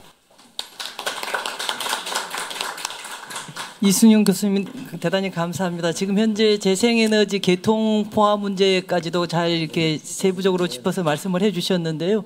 실질적으로 이게 지금 현재 굉장히 큰 민원에 봉착되어 있고 2031년까지 그 신재생에너지를 전남이나 제주에서는 사실은 그 ESS를 확보하지 못하면 새로 인허가를 내주지 않겠다라고 하는 지금 발표가 최근에 있어서 굉장한 문제로 대두되어 있기도 합니다. 방금 그리고 그 교수님께서 말씀하셨던 다른 신안군 외의 사례로서 협동조합 방식으로 하는 것은 여주 구양리 태양강 마을을 저희가 현장 방문을 해본 적이 있는데요.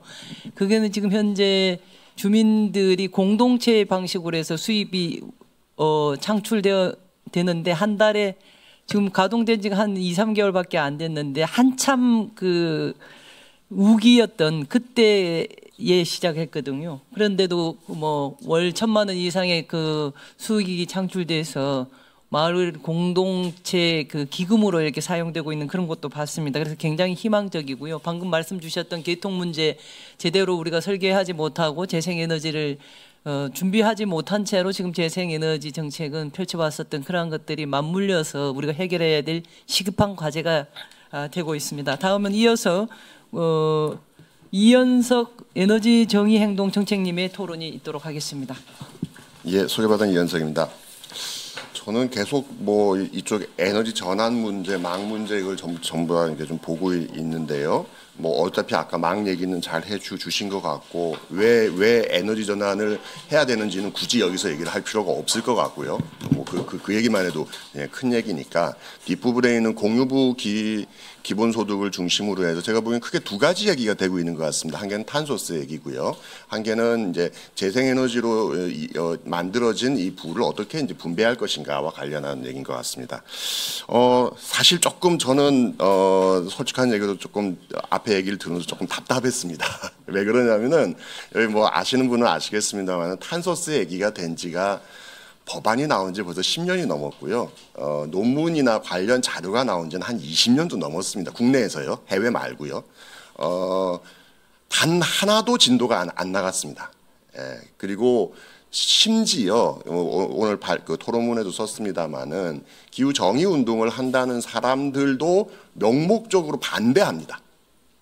어떻게 탄소에 세금을 매기냐, 탄소는 상품이 아닌데 이 조세 정책으로 기후 전환을 어떻게 하려냐 이런 얘기까지도 있는 거죠. 근데 저는 사실은 계속 그 탄소세를 도입해야 된다고 해서 거의 10년 전부터 나왔던 거의 모든 법안 저 용해인 의원님 만드신 법안 말고는 거의 다 법안을 만들 때 개입을 했었고, 그리고 그때 용해인 의원님 법안 토론에도 제가 잠시 참여해서 의견을 좀 드렸던 것 같습니다.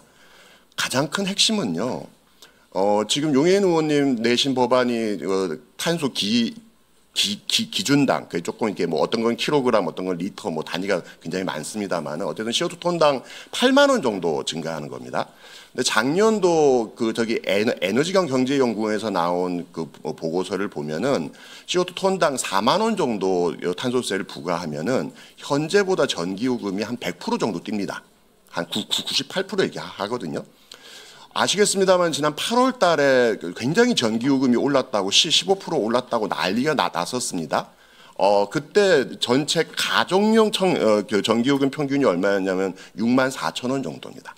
그러면 탄소세가 8만 원이 뛰면 어떻게 되느냐? 한 18만 원, 19만 원, 거의 20만 원 가까이 되는 겁니다.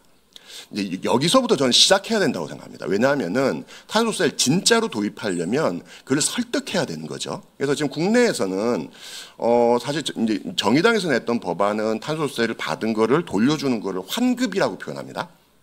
그리고 해외에서는 주로 이제 배당이라고 표현을 하기도 하고요. 어느 분들은 이걸 이제 기본소득으로 가야 된다. 근데 이 약간의 뉘앙스 차이가 굉장히 큽니다. 그냥 액수만 놓고 생각해 볼게요. 내가 두 배가 뛰어서 6만 원 내던 게 18만 원이 됐다. 그럼 12만 원을 더 내는 건데, 아까 이제 유엔이 아니라 노벨 경제학상 받으신 분들의 모든 의견은 탄소세는 수입 중립적이어야 된다 그랬거든요. 더 많이 돌려받아야 된다 그랬습니다. 12만 원 정도의 돈을 더 내고 12만 원이거나 뭐 한 15만 원 정도를 돌려받는 걸 가지고 뭐라고 부를 거냐. 저는 사실 이거를 소득이라고 부르거나 배당이라고 부르는 게 좀 한국적 맥락에서는 좀 어색합니다. 해외에선 배당이라고 부릅니다만 어때는 줬다 다시 받는 거잖아요. 그래서 저는 그런 의미에서 이거를 소득으로 봐야 된다는 여러 가지 논의들에 대해서는 당장 뭐 장난하냐 뭐 이런 얘기가 전 나올 거라 봅니다. 줬다 다시 받는 거니까요. 그래서 그런 측면에서 저는 탄소세 논의는 실제로 좀 구체적인 숫자를 갖고 논의해야 되고, 이거는 이제 지배 얘기입니다. 산업체 우리 삼성전자나 포스코 같은 데는 조 단위의 전기요금을 냅니다. 그러면 이걸 어떻게 할 거냐에 대해서 좀 더 구체적인 논의가 있어야 된다고 봅니다. 조금 더 이론적으로는 사실은 탄소가 진짜 공유부일까? 이건 저도 조금 갸웃갸웃합니다. 공기는 공유부가 맞을 것 같아요. 근데 탄소가 공유부가 되면은 석탄은 뭐지? 뭐 이런 생각이 좀 들어요. 이런 종류의 문제들에 대해서 하나하나 일일이 설득해 나가면서 사실은 그럼에도 불구하고 탄소세를 통해서 에너지 가격을 통해서 또 실제로 이제 탈탄소 정책을 통해서 석탄을 못 쓰게 하는 직접적인 규제 방식과 간접적인 규제 방식을 투 트랙으로 우리가 탈탄소를 향해서 나가야 된다라고 하는 큰 틀에 매우 구체적인 합의가 있어야지만 오늘 논의가 좀 더 진도가 나가지 않겠나 봅니다. 그래서 그런 측면들에서는 단순하게 조세 저항이 있을 거고 조세 저항이 있으니까 이걸 이렇게 풀면 된다가 아니라 이제는 사람들을 설득해 줄 수 있는 그런 좀 데이터가 있었으면 좋겠다는 생각입니다. 두 번째는 재생에너지 이 공유 방향인데, 이것도 지금 사실 개념을 처음 잡는 측면에서 개념을 좀 제대로 잡아야 이후에 혼란이 없을 것 같습니다. 그래서 이후 제가 일부러 법안을 하나 넣었습니다. 이것도 이게 지금 법이 통과된 지가 10년이 넘었거든요. 제주도 제주특별자치도 특별법에 보면은 304조에 이런 조항이 있습니다. 이건 지금 시행되고 있고요. 도지사는 제주도의 풍력자원을 공공자원으로서 관리해야 된다라는 표현이 들어가 있습니다. 10년이 벌써 만들어졌고, 이게 이제 이 세부적인 조례로까지 연결이 안 됐어요. 그래서 이제 계속 재생에너지나 이런 공공과 관련한 부분에 관리돼야 된다는 사람들은 왜 이거 빨리 조례 안 만들고 빨리 시행하지 않느냐라고 그동안 10년 동안 싸워왔는데 사실 진도가 안 나갑니다. 그러니까 여기서 약간 개념의 차이가 생기는 거죠. 뭐냐면은 단순하게 얼마를 투자하면 수익을 나눈다는 개념이 아니라 현행 법상으로도 이미 바람은 공공의 자원입니다.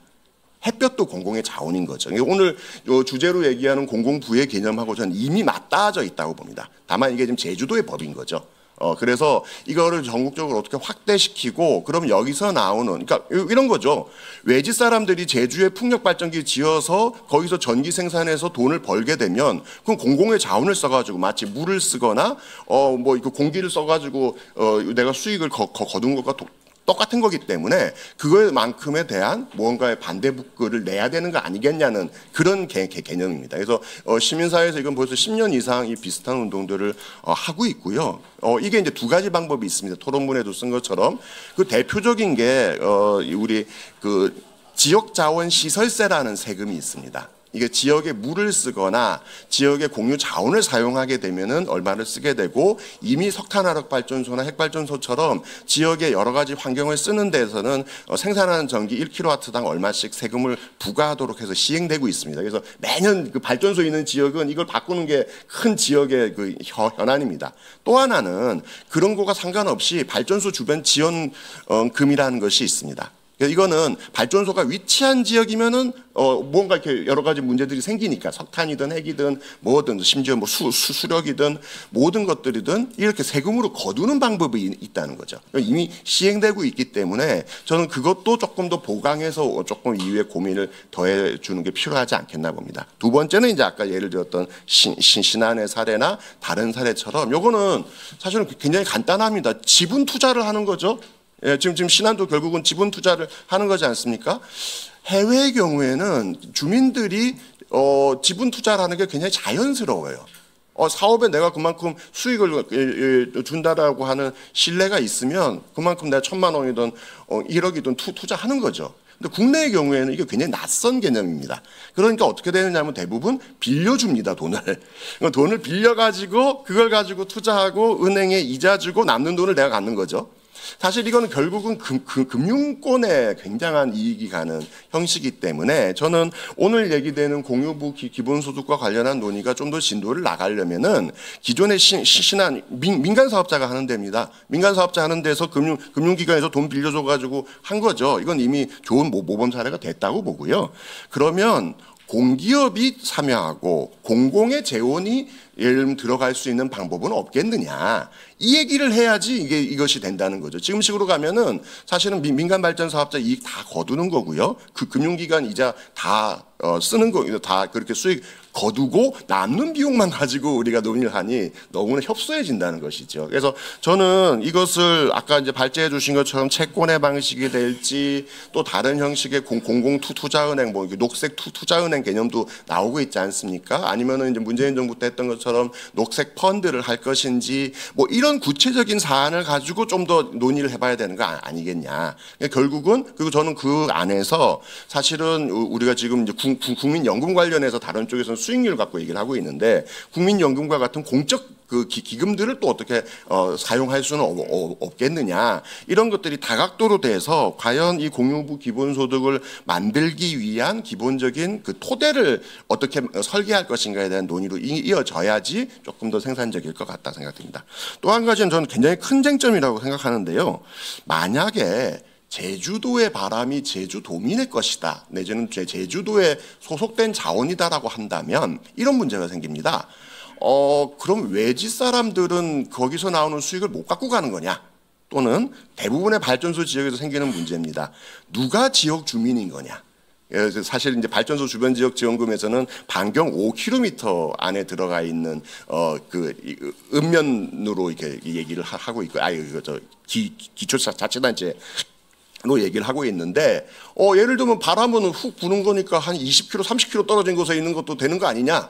이런 종류의 문제들이 디테일하게 논의가 되어야 이제 법안으로까지 성안될 수 있을 것 같고, 저는 그런 면에서는 기존에 있었던 여러 가지 논의들을 한 번 더 다시 재검토해보고, 사실은 이것이 지역 주민의 수용성 문제를 이제 어쨌든 증진시키는 이런 측면들이 또 있고, 또 수익을 증진시키는 면들이 있기 때문에 기본적으로 누구의 돈으로 할 것이냐, 그리고 누가 지역 주민인 거냐, 그리고 이것에 대한 혜택은 어디까지 공유할 것인가라는 측면에서 조금 더 구체적으로 됐으면 좋겠다는 말씀드립니다. 어쨌든 마무리로 말씀드리면은 저는 서로 다른 측면에서 저처럼 이제 에너지 전환이나 계속 발전소 문제를 보고 있는 또는 탈탄소 문제를 고민하는 사람들의 이제 고민들과 저는 이제 계속 기본소득을 고민하셨던 분들의 이야기들이 다르게 시작했지만 이제 좀 만나가고 있다 이런 생각이 좀 듭니다. 다음 주도 또 비슷한 토론회가 하나 더 있는데 있어서 제가 또 발제를 하게 되었는데요. 이제 그런 것들을 좀 확대시켜 가면서 결국은 에너지 전환이라든가 기후 위기 문제를 함께 해결해 가야 되는 거기 때문에 조금 더 디테일한 고민들은 이후에 더 이어갔으면 좋겠다 이런 얘기 말씀드리면서 마무리 짓겠습니다. 감사합니다. 네, 이현석 위원님 정말 말씀 감사합니다. 지역에서도 이렇게 지금 현재 태양광 사업을 갖다가 바라보는 시각이 지금 바로 주민들 수용성 문제가 있어서 외부에서 자본이 들어와갖고 그 사람들 배만 불린다 이런 그 불만들이 있는 것도 사실이거든요. 오늘 지금 특히나 우리 그 위원님께서 그 공적인 공기업이라든가 지자체 등이 중심이 되는 재생에너지 사업을 어떻게 접목을 시킬 것인가 좀 더 확대해 볼 방법은 없겠는지 자세하게 조목조목 이렇게 우리가 좀 더 검토해야 될 점들을 짚어주셔서 대단히 감사합니다. 다음은 남태섭 전국전력산업노동조합연맹 사무처장님의 토론문을 듣도록 하겠습니다. 예, 반갑습니다. 예. 전국전력산업노동조합연맹 사무처장 남태섭입니다. 저희 그 전국전력산업노동조합연맹은 그 한국전력하고 발전공기업 및 그 한전 그룹사의 그 노동조합들로 구성되어 있는 그 연맹체고요. 예, 뭐 저희는 그 에너지 전환과 이제 직접적인 그 관련이 있는 분야이고 해서 좀 관심을 많이 가지고 이제 지켜보고 있는데. 그 오늘 그 토론회는 저는 대단히 의미가 있다고 생각을 하고요. 에너지 전환이 지금까지는 에너지 전환에 어떻게 속도를 높일 것인가에 대한 이야기들은 많이 있었습니다. 그리고 속도를 당연히 높여야 되고요. 그런데 오늘 토론회가 에너지 전환과 기본소득이라고 하는 것을 이제 같이 놨는데 저는 에너지 전환이 결과적으로는 평등해야 된다. 그러니까 불평등을 심화시키는 방향의 에너지 전환이면 안 된다라고 하는 그러니까 에너지 전환을 어떻게 할 것인가와 어떤 결과를 우리가 바라보면서 에너지 전환을 추진할 것인가에 대한 좀 더 한 발 더 진전된 논의라고 생각을 해서 저는 의미가 있다고 생각을 합니다. 그 지점에서 본다면 지금 현재 우리나라의 그 에너지 전환은 그리 뭔가 불평등을 해소하는 방향으로 혹은 기본사회가 구축되는 방향으로 가고 있다고 보여지지는 않습니다. 대표적인 게 그 해상풍력을 볼 수가 있는데요. 물론 에너지 전환 빨리 해야 되고 그 중에서도 해상풍력이 우리나라는 가장 많은 역할을 하게 될 것입니다. 그런데 지금 현재 그 현황을 보면 그 발전 사업 허가 보통 이제 그 해상풍력이 그 공유 수면에 대한 그 풍황 조사를 하는 단계부터 그 단계가 넘어서면 이제 발전 사업 인허가를 받고 이런 이제 그 여러 복잡한 그 과정들을 거치게 돼 있는데 어느 정도의 이제 인허가가 나 있는 발전 사업 인허가권의 현황을 보면 35페이지에 있습니다만 83개 중에 지금 현재 83개 중에 77개가 해외 민간 자본, 해외 자본이죠. 맥쿼리, 블랙딜 같은 그 초국적 금융 자본이 그리고 포스코, SK 등 국내외 그 대기업들이 차지를 하고 있습니다. 그러니까 해외 자본하고 그 민간 자본이 전체 93%를 차지하고 있고요. 공공은 한 7% 정도 컨소시엄 형태로 그것도 작은 지분 형태로 들어가 있습니다. 이게 단순히 그 자본을 투자받았다라고 하는 차원이면 또 다른 문제겠지만 지금 현재 맥쿼리나 블랙딜과 같은 초국적 금융 자본뿐만 아니라 그 운용사들 그러니까 그 직접 자본만 투자하는 것이 아니라 여기에서 해상풍력을 직접 설치하고 운영하고 한전에다 전기를 팔겠다라는 계획까지도 가지고 있다는 점은 더 심각한 겁니다. 그래서 지금 현재 종합적으로 볼 때 어쨌든 석탄화력 발전소는 사라져야 될 그 발전원임에 분명합니다. 근데 석탄 발전소는 발전 공기업이 90%를 차지하고 있는데 이제 새로 만들어져야 할 재생에너지는 90%가 민간이 소유를 하게 된다면 이것이 에너지 전환이 과연 불평등을 해소하는 과정이겠는가에 대한 의문이 들 수밖에 없고요. 그래서 그러면 이제 어떻게 할 것인가에 대해서 좀 생각을 해봐야 되는데 어떻게 할 것인가를 얘기하기 전에 해외 사례를 하나만 얘기를 하고 좀 넘어가고 싶습니다. 왜냐하면 그것이 우리한테 시사하는 바가 크기 때문입니다.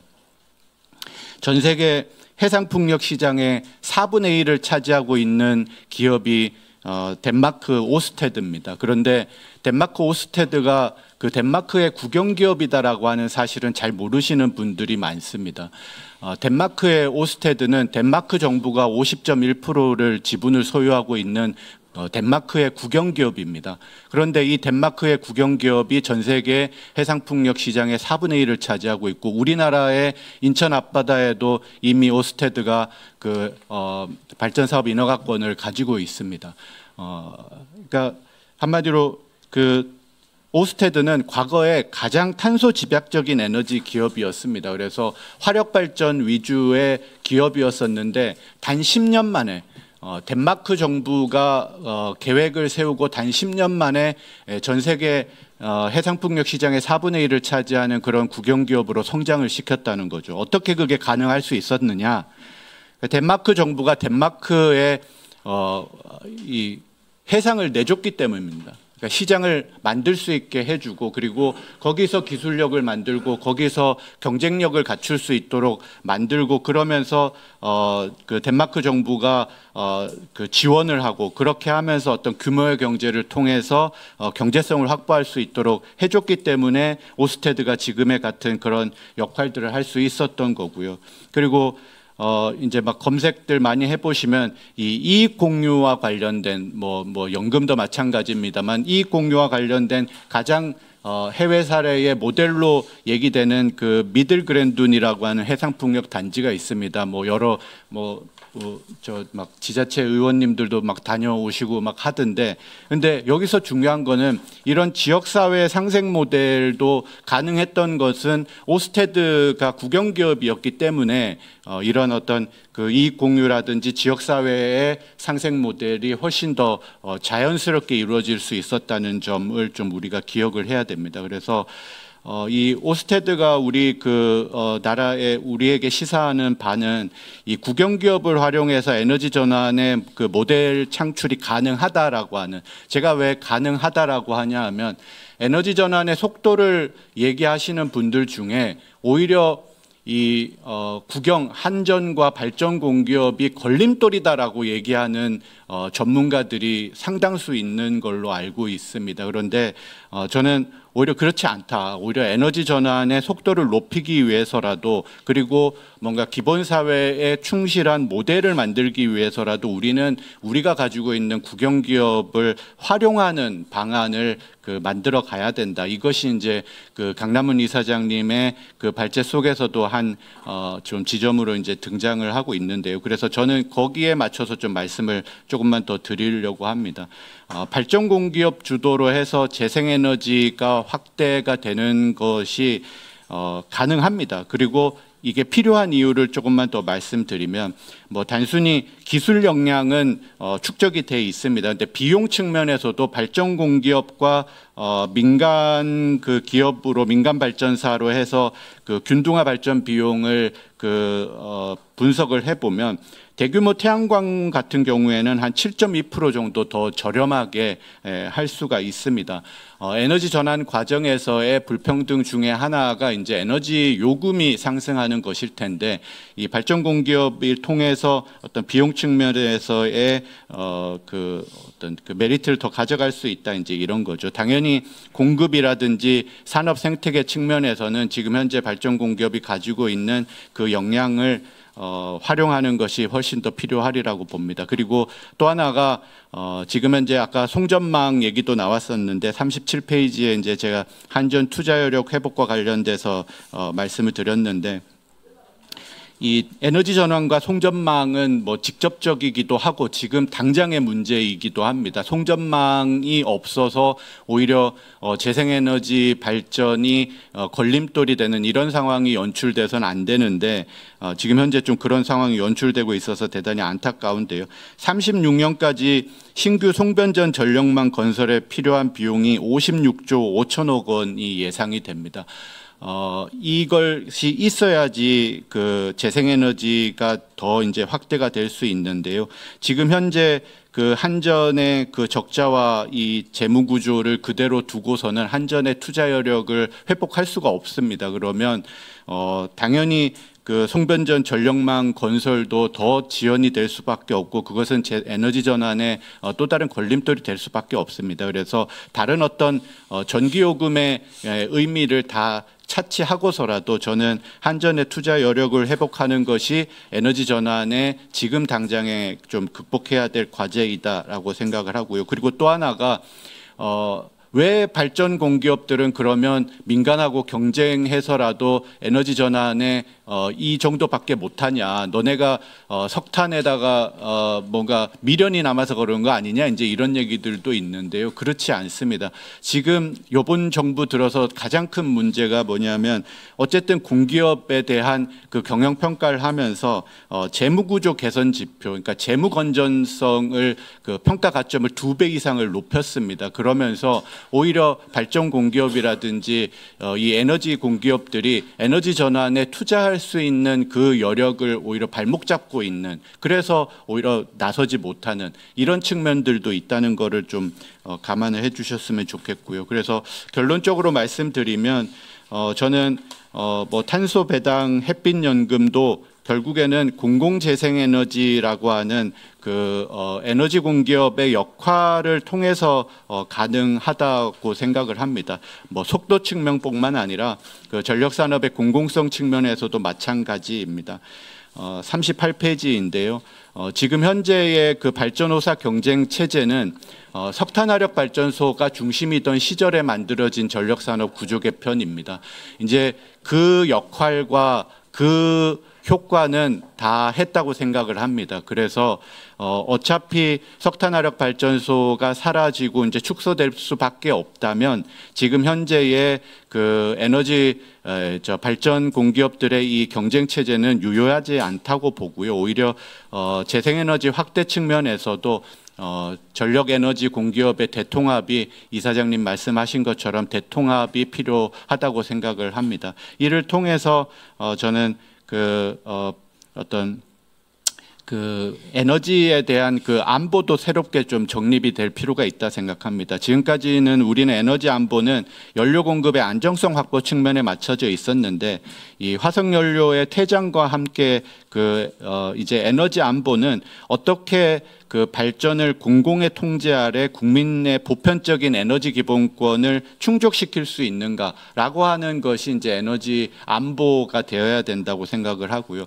그 에너지 안보를 위해서라도 공공이 중심에서 재생에너지가 전환될 수 있도록, 지금 막 시작했지 않습니까? 우리 탄소중립 기본법 시작된 게 이제 불과 한 4년, 5년 그렇게 되지 않습니다. 탄소중립 녹색성장위원회도 그렇고 정부도 그렇고 지금 막 나서고 있는데 이제 우리 5년 정도밖에 되지 않았을 때 많이 늦었습니다. 하지만 그렇더라도 지금이라도 저는 이 단추를 어디서부터 제대로 깰 건가, 이건 대단히 중요하다. 이렇게 미래 세대를 위해서라도 지금부터라도 에너지 전환의 과정은 공공 중심의 공공 주도로 다시 좀 설계가 돼야 되고, 그랬을 때만이 어떤 그 기본소득이라든지 탄소 배당이라든지 이런 어떤 그 연금 이런 기본 사회와 연결될 수 있는 고리가 거기서 저는 생길 수 있다, 이렇게 생각을 합니다. 감사합니다. 네, 남태섭 처장님 발표 잘 들었습니다. 덴마크 국영에너지 오스테드 해상풍력 발전 사례를 잘 말씀해 주셨고, 또 오늘 지금 말씀 주신 게 한전이라든가 발전 공기업들이 적극적으로 재생에너지 전환에 참여해야 보다 더 저렴한 가격으로 사실은 에너지 기본권 차원에서 전환이 가능하다는 말씀을 주셨습니다. 우리 이현석 정책위원님의 그 발제를 좀 더 보완하는 측면의 그런 발표를 해 주셨습니다.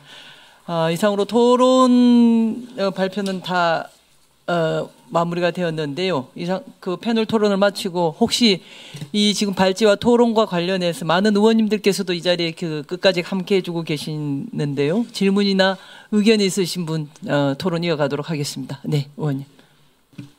몰라서 질문 좀. 우리 교수님께서 말씀해 주신 것 중에 개통이라는 말씀을 많이 해주셨거든요. 네. 그리고 분산에너지법. 네. 이 두 가지가 지금 그 에너지 전환과 관련 걸림돌이 된다고 계속 말씀해 주셨는데 제가 좀 문외한이라 좀 이해하기 쉽게 이게 지금 사실 우리 남태섭 님께서 토론해 주신 방향하고도 안 반대되는 것 같기도 하고 제 짧은 상식으로는 우리 송배전 독점 체제가 문제라는 건가요? 뭐 좀 설명 좀 해주시죠. 그렇게 저는 그렇게 단정적으로 말씀드리지는 않았고요. 개통이 지금 저희가 한국전력공사의 개통이 쭉 전국에 잘 깔려져 있습니다. 아주 지금 22,900까지. 근데 보통 우리가 이제 1호사나 3, 4호나 높은 초고압 송전솔로 이렇게 올라가면은 우리가 민간 지역까지는 깔려져 있지 않고 우리가 민간에서 뭐 100km나 1메가 이런 식으로 태양광을 쭉 하려다 보면은 그 22,000의 배전솔로가 쭉 깔려져 있는데 이게 한국전력공사에 다 깔아놓은 거거든요. 국가에서 깔아놓은 거죠. 근데 이제 여기에다가 태양광 발전이나 주로 이제 작은 용량들은 태양광 발전이니까 여기 연결을 하다 보니까 여기에 이제 개통이 한계가 찬 거죠. 더 이상 보낼 수 없는. 그러니까 이거를 여기다 다시 선로를 계속 깔라다 보니까 주민 수용성의 문제도 있고 또 예를 들어서 여기가 수용가라든지 뭐 어떤 데이터 센터라든지 공장 지역 같은 전력 수요처가 많으면 문제가 없는데 이게 이 변전소를 통해서 계속 위로 부하가 많이 있는 쪽으로 올라가야 되거든요. 그래서 요게 이제 수용가 위주로 그동안에 쭉 깔아놨던 것이 저희들이 태양광이라든지 이런 거 하다 보니까 요게 이제 계속 늘어날 수 없는 상황에서 지금 정체가 된 거거든요. 그러니까 여기에 분산 전원을 좀 설치를 많이 해서 ESS라든지 이런 것들을 설치해서 공장이라든지 데이터 센터가 바로 거기에서 전기를 좀 사용할 수 있도록 이 분산했으면 좋겠다라는 측면에서 아까 제가 분산에너지법을 얘기 드린 거고요. 분산의 그 의미가 뭐예요? 그 송배전 사업자가 분산되는 뜻인가요? 아니면? 원래 이제 그 요즘에 흔히 쓰는 말로 지산지소라고요. 내 지역에서 필요한 전기, 내가 쓸 전기를 내가 만들어서 쓴다라는 이제 개념입니다. 그러니까 그 지역에서 그동안은 중앙 집중식 전원이 분산해서 내가 여기 공장이라든지 데이터 센터라든지 여러 가지 있으면 여기에다 태양광 발전이라든지 신재생 에너지를 해서 여기에서 될 수 있으면 소화해내자. 다른 데로 보내지 말고 이게 이제 분산에너지법의 기본 취지입니다. 사업자 그거 관계 없는 거예요? 관계가 있죠. 생산이 분산돼야 되겠죠. 발전이 분산돼야죠. 발전은 분산이 지금도 이렇게 여러 군데 하잖아요. 근데 지금 많이 집중돼 있어요. 아니 근데 지금 의원님께서 말씀하신 말씀은 맞는 말씀인데요. 그거는 이제 화력이라든지 원자력이라든지 수력이라든지 큰 발전소를 지금 말씀하신 내용이시고 제가 분산에너지법은 작은 단위의 태양광이나 풍력 같은 그런 발전소를 얘기하는 겁니다. 네네.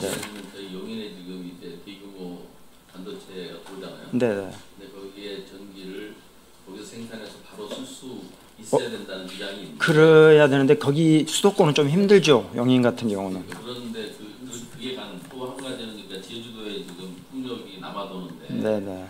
그거를 제주도 쓰고도 남잖아요. 네네. 그게 다시 그럼 한전으로 와서 한전에서 다시 가야 되는 게 있어요. 그런 걸 좀 쉽게 설명을 해주셔야지 이해가 될 것 같아요. 용어가 어려워요. 전남에 해상 풍력이 넘치잖아요. 거기에다가 데이터 센터라든지 그만 말씀하신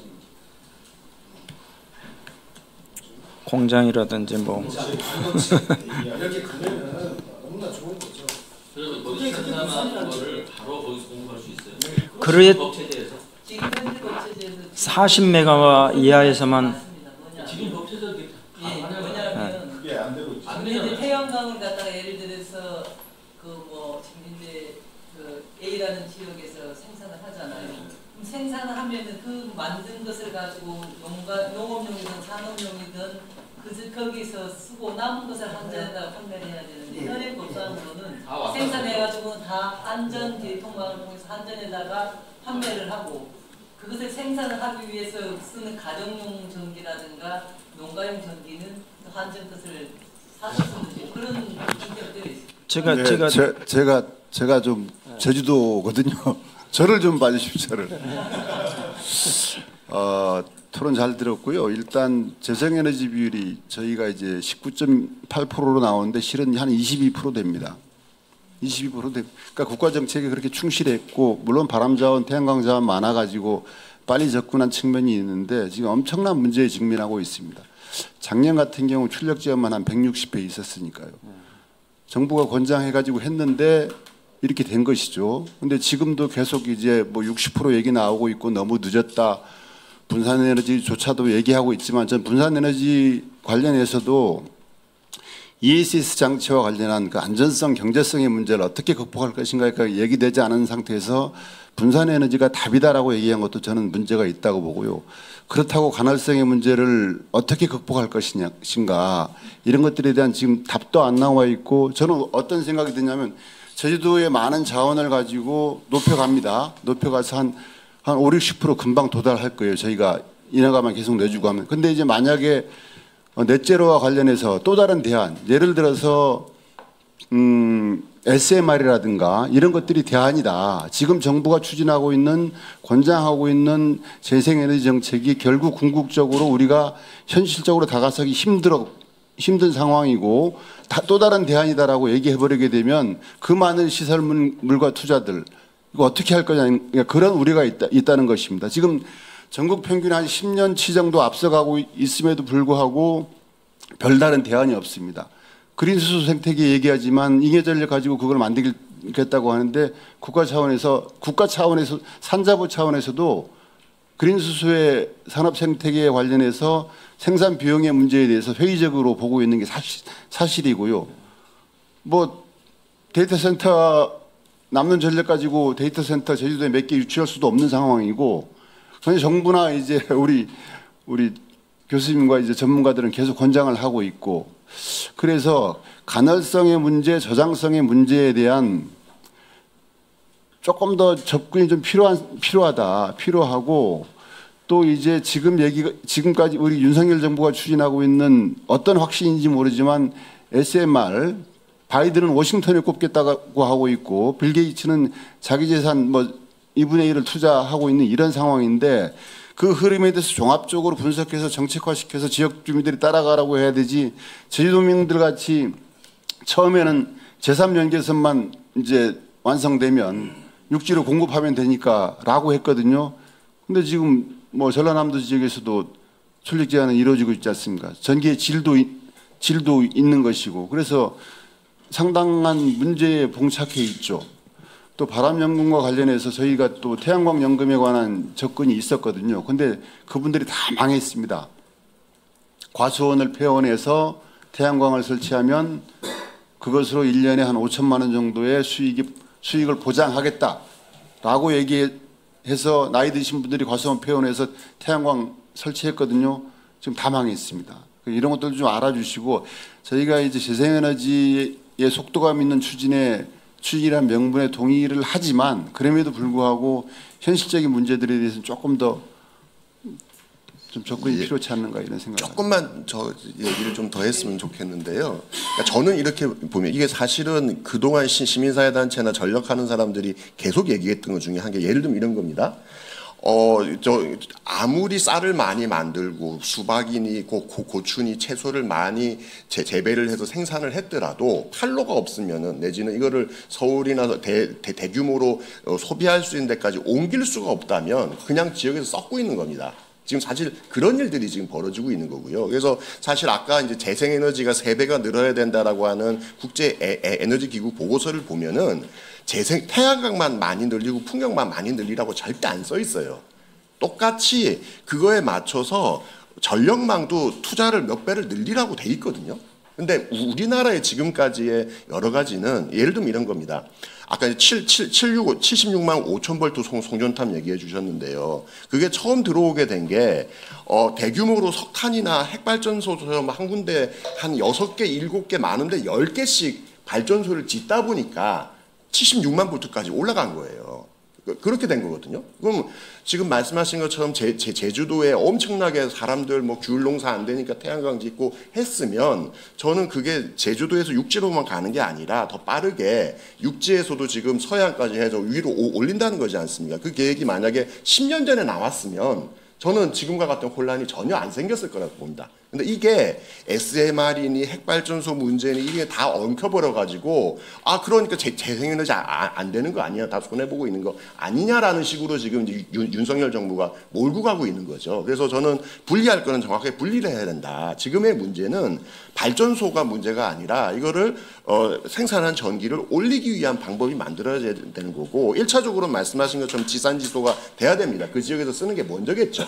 하지만 당연히 그걸로 안 되기 때문에 요즘 대한민국은 수도권의 인구가 절반이 살고 있지 않습니까? 그렇기 때문에 그 문제를 함께 풀어줘야지 분산형 에너지 법만 가지고 만약에 이 문제를 다 풀 수 있냐? 저는 절대 그렇게 안 된다고 봅니다. 그래서 지금 이제 얘기해 주신 여러 가지 문제들이 그렇게 망 투자를 해야 되는데 한전은 돈이 없고 한전이 돈이 없으니까 민자 사업으로 하자 그러고 지금 일이 더 계속 꼬이고 있는 거거든요. 그래서 저는 오늘의 주제는 아닙니다만은 이 문제가 지금 에너지 특히 전력업계의 가장 큰 현안이다 보니까 교수님께서도 자꾸 얘기를 해 주시는 거고요. 그래서 사실은 저는 이제 당 차원으로나 아니면은 뭐 각 상임위 차원에서 이걸 더 적극적으로 좀 살펴주셔야 된다고 봅니다. 안 그러면 진짜 대한민국 재생에너지 망합니다, 진짜. 지금 그런 상황이 지금 왔어요, 지금. 네, 제가 짤막하게 말씀드리면요. 방금 의원님 말씀하신 대로 제주도 문제가 이제 우리한테 가장 먼저 느꼈던 현상이고 지금 전라남도가 이제 점점 출력 제한에 들어갔거든요. 그거 이제 쭉 보면 신안의 8.2기가도 우리가 수없이 이야기를 많이 했지만 실질적으로 실체가 없습니다. 개통도 안 돼 있고 2031년 넘어야 이제 그게 일부 되는 형태로 돼 있고 그래서 데이터 센터 하나를 설계를 해보니까요. 예를 들어 40메가짜리를 아까 지산지소 개념으로 설계를 해보면 6배 태양광 발전을 설치를 해야만이 그 자체를 쓸 수가 있어요. 그러면 이제 하루에 한 4시간 최대 3.6시간에서 4시간 발전을 해도 24시간 쓸 수 없기 때문에 그걸 이제 에너지를 저장해야 된단 말이에요. 아까 말씀드린 ESS 같은데. 그래서 그거를 6배, 40메가에 6배 약 250에서 300메가 정도의 태양광을 깔고 거기에다 그걸 나머지 시간을 전부 ESS에 담아서 하려고 보니까 경제성이 도저히 안 나옵니다. 이게 기술적으로는 가능하지만 안전성 그 정도 용량이면 가능한데 초기 투자비가 그래서 이제 저희가 주장하는 부분이 한국전력공사에 있는 개통하고 같이 병행해서 써야 되는데 그걸 이제 기술적으로 차세대 전력의 개념이죠. 가능한데 지금 현재 분산에너지법은 40메가 이하만 분산에너지로 또 인정해주고 있고 우리는 더 큰 분산에너지를 사용하고자 하는데 그 이제 여러 가지 법적 전기사업법에도 나와 있고 해서 이제 그게 문제가 하나 있고 또 하나는 지산지소를 하려면 여기서 만든 전기를 바로 이렇게 만들어 써야 되는데 반드시 한국전력공사의 개통을 통해서만 가도록 지금 법을 만들어 놨단 말입니다. 이 가이드라인에서. 그러면은 내가 여기서 바로 개통을 민간이 투자할 수 있는 여건이 하나도 없습니다. 지금 거기를 통해서 가는데 여기가 트래픽 걸려버리니까 과부하 걸려버리니까 요 자체가 없으면 여기 해결소 될 때까지 영원히 안 된다는 얘기죠. 그래서 분산에너지법 자체가 취지는 좋으나 아까 100% 다 그거로 해결은 못하지만 지산지소 개념에서 일부분은 해결할 수 있음에도 불구하고 그런 가이드라인이나 그런 문제들 때문에 또 걸림돌이 되고 있다 이 말씀을 좀 드린 거고요. 아까 의원님 말씀하신 부분에 대용량은 반드시 발전소라든지 여기에 통합을 해서 잘 사용해야 되는 것은 맞고요. 좀 작은 용량부터 이제 분산 에너지가 점점 늘어나면서 이것들이 전체 계통으로 이렇게 원활하게 연결돼야 된다라는 개념에서는 그런 차원으로 이해해 주시면 될 것 같습니다. 네, 저 질문 좀 말씀드리겠습니다. 전 노순규 국가개혁 포럼 대표로 했습니다. 아까 어느 분이 제주도 바라면 제주도 것이다. 이건 상당히 그 문제가 심각한 발언이에요. 그게 어떻게 제주도 겁니까? 그러니까 앞으로는 이런 것들을 갖다 공공적인 부분을 갖다가 할 때는 국가 전체를 보셔야 돼요. 지역이 아니고 이 지역 이주이 되고 지역을 쌓아 붙이는 밖에 안 돼요. 그래서 저는 늘 생각하는 것이 아까 제주도에서 뭐 제주도라고 얘기하셨어요. 아 그렇게 들었다고 저는. 그렇게 하여튼 그렇게 생각했고요. 두 번째는 제 말씀 드리니까 들어보세요. 현재 기업 대 노조, 정부 정치와 국민, 지역 대 지역, 중앙 대 지방, 그다음 부자 대 이 빈자가 전부 갈등이게 이걸 줄이려면 전체를 다 보시는 그런 것이 필요합니다. 이게 대한민국 전체를 가지고 어느 부분을 갖다가 그 부분을 주는 것이 아니고 전체를 봐가지고 국민 전체 돌아가시는 이 부분을 해야 되지. 이건 이거다. 이래 보면 안 되고요. 또 공공적인 부분은 항상 국민 생각하면서 전체를 보면서 국민 전체 기본소득적으로 올라갈 수 있는 그런 걸 갖다가 하는 것이 필요하다고 저는 주장하고 생각합니다. 이게 갈등 요인을 줄이는 한 방법이 되겠습니다. 이게 이상입니다. 네, 당연하신 말씀입니다. 당연하신 말씀이고 지금 현재 여기 이 자리에서 토론 자체가 어느 지역과 지역 뭐 그 갈등에 대한 이야기를 그렇게 나누자고 하는 그 말씀하신 분들은 없습니다. 당연히 지당하신 말씀이고 국가적인 차원에서의 에너지 대전환을 어떻게 할 것인가 국제 기준에 맞게 우리도 에너지에 대한 전환을 통해서 사실은 탄소 중립 넷제로 상태를 만들어 가야 되는데 현황들은 어떻게 해야 되는지 또한 또 재생에너지와 또 기본소득을 연계시키는 방법은 어떤 게 있겠는지 그런 것에 대한 지금 토론을 하고 있는 겁니다. 네, 서영석 의원님. 네. 우리 남세섭 회장님께 지금 오스테드 같이 한전이 오스테드화 될 수 있는 건가 과연 56조의 투자를 해야 되는 상황에서 어떻게 생산을 하고 그것을 이익 배당을 할 수 있는 정도까지 갈 수 있겠는가. 만약에 그게 된다면 그런 방식으로 국가가 매진하면 될 것 같은데 그러면 이제 부분적으로 뭐 분산 에너지를 해야 필요로 하는 데는 뭐 그렇게 또 포용을 해 가더라도 국가 전체 에너지 정책을 전환을 해서 오스테드가 할 수 있는 것처럼 한전이 할 수 있다면 그러면 그 방법이 뭐냐. 그거에 대한 뭐 혹시 방안이 있나요? 저희들도 계속 연구를 하고 있는데요. 그러니까 일단 우리는 한전이라고 하는 게 이제 그 한국전력 자체는 지금 현재는 이제 송배전 판매만 담당을 하고 있고요. 이제 그 발전 공기업들이 이제 원자력 한수원까지 해서 이제 화력발전 5개사, 이제 한수원 6개사로 이렇게 이제 분사가 돼 있는데 저희가 보통 이제 그 한전이라고 할 때는 뭐 어쨌든 한전이 100% 다 지분을 소유하고 있으니까 그냥 여기 이제 발전 공기업들까지를 다 이제 한전이라고 보통 얘기를 하는데요. 그래서 이제 뭐 저 이사장님도 그 저기 에너지 공기업 대통합 이런 얘기를 하셨던 게 지금 현재 발전 공기업들의 자체적인 투자 여건만 가지고는 사실 해상풍력이라든지 이런 대규모 초기 대규모 자본이 필요로 한 이런 데에 그 직접적으로 이제 진출하기가 사실은 쉽지가 않습니다. 더더군다나 화력발전 5개사가 경쟁 체제로 만든 상태에서는 이건 뭐 사실상 불가능하고요. 뭐 어떻게 화력발전 5개사가 협업해서 할 거냐, 아니면 뭔가 그 이제 서남해 해상풍력이 가장 대표적인 케이스입니다. 그게 안 되니까 이제 한전하고 그다음에 발전 공기업들이 그 지분을 이제 n분의 1로 쉐어해가지고 이제 들어갔던 케이스거든요.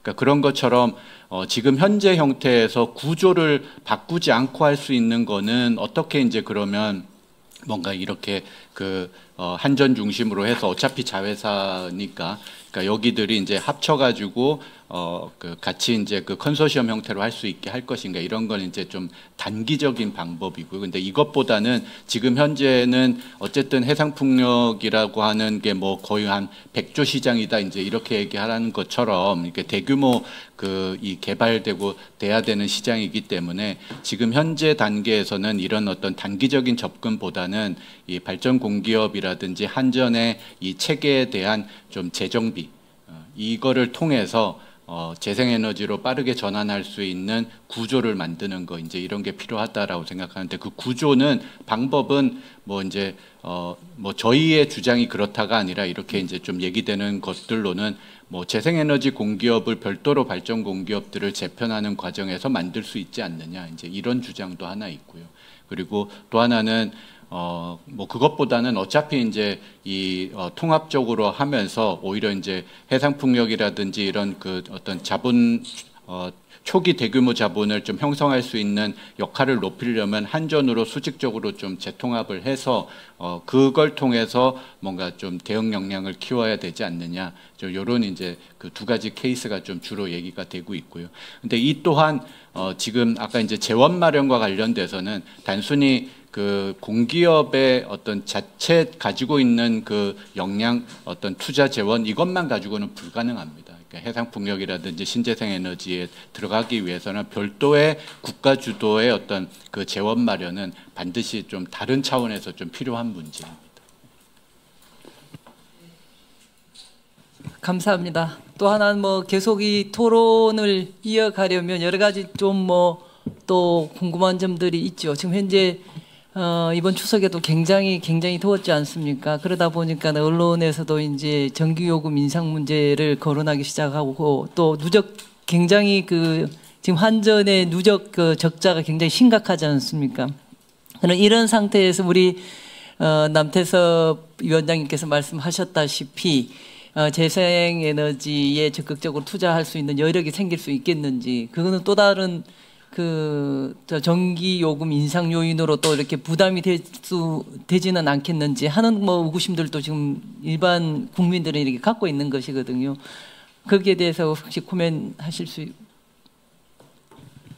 그 사실 뭐 이 전기요금 문제는 뭐 오늘 토론회가 아니라 별도로 다뤄도 정말 이렇게 할 얘기들이 많은 건데요. 왜냐하면 뭐 그 자체가 이제 그 국가 경제 차원에서의 역할뿐만 아니라 뭐 여러 그 이 뭐 어떤 에너지 사용권과 관련된 뭐 것부터 시작해서 이제 전기요금 워낙에 이제 복잡한데요. 근데 이제 오늘 그 토론회 내용과만 그냥 좀 그 연결해서 하자면 그러니까 이제 이 전기요금이라고 하는 것을 이제는 더 이상 뭔가 어떤 복지의 그 접근으로 그 접근해서는 좀 안 되는 거 아닌가. 그러니까 복지 차원에서 접근하는 방식은 별도로 방법들을 개발을 해야 되는 게 맞고요. 그러니까 그런 거는 충분히 지금도 얘기되고 있는 방법들이 충분히 있습니다. 그래서 그 외에는 전기요금을 이제 복지의 차원에서의 어떤 접근보다는 지금 현재 가지고 있는 이 전력산업 전기와 관련된 이 차원에서 이제 전기요금을 접근을 해야지 그래야지 수요 관리의 시그널도 줄 수 있고요. 그 다음에 이 어떤 지금 현재 한전의 그 적자 구조를 좀 해소해서 한전의 투자 여력을 만들어낼 수 있는 방법 또한 거기에 있다고 생각을 하고요. 근데 물론 이거는 뭐 저희의 주장보다도 뭐 여기 계신 우리 의원님들과 이 어떤 그 국가 차원에서 정말 이렇게 좀 더 논의가 필요하겠죠. 결심이 필요한 부분이라고 생각을 하는데요. 근데 어쨌든 한전의 지금 현재 재정 구조 상태를 지속하는 하에서는 에너지 전환에서의 공기업의 역할을 만들어내기는 대단히 어렵다는 건 사실입니다. 잘 알겠습니다. 더 말씀. 하나만 궁금한데요. 윤석열 정부에서의 에너지 정책은 뭐라고 생각하시는 겁니까? 완전 최강국 정책이죠. 그 SMR이든 이런 것을 해가지고 하는 정책이라는 겁니까? 그거 많이 있는 거죠. 네. 그 왜 오늘 주제인 망 문제라든가 요금 문제 이걸 여쭤보는 이유는 뭐냐면 저희가 야당이거든요 지금. 야당이어서 우리가 어떻게 할 것인가. 제 생각에는 개통 문제가 이렇게 심각한데 여기에 한전의 재원을 가지고만 이걸 한다는 건 말도 안 되는 거여서 개통이 이렇게 말이 안 되는데 얘기를 하면은 한전이 적자라서 이렇게 얘기를 해서 웃기지도 않은 소리예요. 그거는 국가에서 대규모 투자를 해서 이 사회 간접 자본을 깔아야 되는 거잖아요. 당연히. 근데 우리가 지금 그 투자 결정을 할 수 있는 여당이 아니기 때문에 여당과 지금 이 윤석열 정부의 이 정책을 면밀히 보고 이것을 우리가 정권을 바꿔서 우리가 할 때를 위해서 지금 토론하는 것인지 아니면 지금 당장 필요한 정책을 저희가 법안을 내고 사람들의 주장하기 위해서 하는 것인지에 대한 의문이 좀 있어서 지금 드리는 말씀이어서 지금의 윤석열 정부의 이 에너지 정책을 어떻게 보는지에 대한 시각이 좀 필요한 것 같습니다. 그 짧게만 말씀드리겠습니다. 에너지 정책이라 하면 과거에 전통적으로 석유, 석탄, 천연가스 등등등등 새로 나온 수소까지가 있을 거고 사실은 원전 정책이라 하면 에너지 중에서도 전력 중에서도 지금까지 석탄, 가스, 원전, 재생이 있었던 거지 않습니까? 근데 사실은 그 굉장히 하위 개념에 있는 원전 정책을 중심으로 모든 걸 다 설명하고 있는데 아까 사실은 전기도 발전만 하는 게 아니라 송전도 해야 되고 배전도 해야 되고 이런 것들이 다 같이 얽혀 있는 개통이라는 게 영어로 하면 시스템입니다. 하나의 전체적인 시스템을 보고 가야 되고 기후위기 문제, 탄소 중립 얘기가 같이 어우러져야 되는데 그럼 솔직히 얘기해서 그러면 원전이 100%면 지금 우리나라의 예를 들면 포스코에서 나오는 온실가스를 줄일 수 있는 거냐? 아니거든요. 또는 지금 뭐 여러 군데 다른 산업에서 나오는 온실가스 줄이는 거랑 아무 상관이 없거든요. 근데 마치 원전이면 모두 다 줄이고 다 할 것처럼 얘기를 하면서 다른 건 신경도 안 쓰는 게 저는 문제라고 봅니다. 그래서 의원님 지금 질문하신 거대로 간다면은 지금의 이제 계속 에너지 정책을 하는 사람 입장에서는 지금이 굉장한 큰 위기 국면입니다.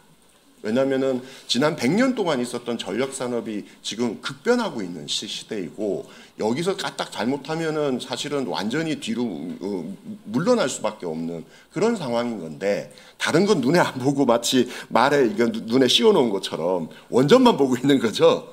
예, 그래서 저는 그 지점을 조금 더 풍부하게 다른 자리들에서 좀 짚어주셨으면 하는 생각이 들어요. 싸움하지 않고서는 오늘 논의가 진행은 안 될 것 같아서 그랬습니다. 오늘 뭐 또 체코 원전 수주하러 간다고 하면서 계속 그쪽 방향으로만 얘기하고 있는 거잖아요.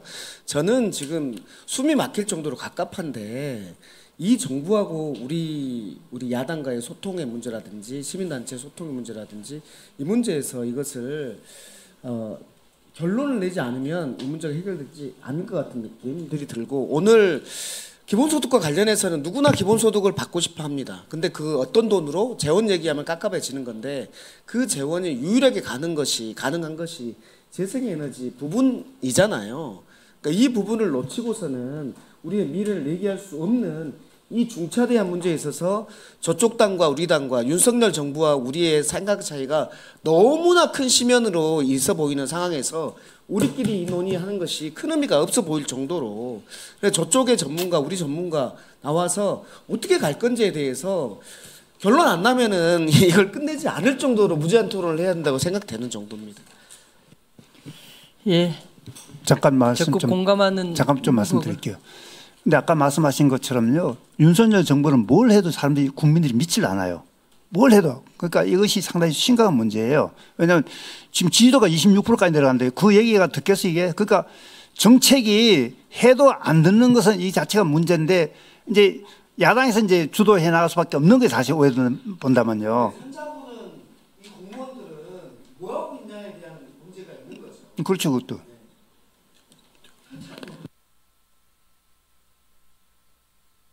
네.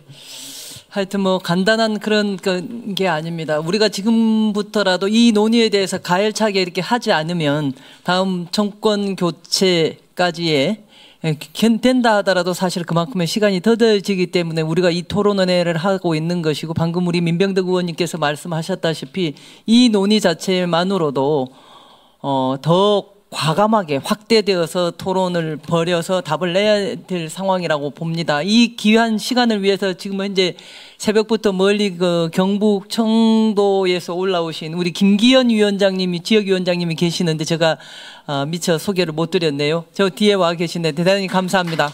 그리고 굉장히 청년으로서 또 굉장히 열심히 당 활동도 하고 계시는 분입니다. 그러면은 오늘 지금 발제를 하셨던 강남훈 이사장님 그리고 토론자로 참여하셨던 이순영 교수님, 남태섭 위원장님, 이현석 정책위원님 각각 마무리 말씀 간단하게 코멘트 듣고 이 자리를 마무리하도록 하겠습니다.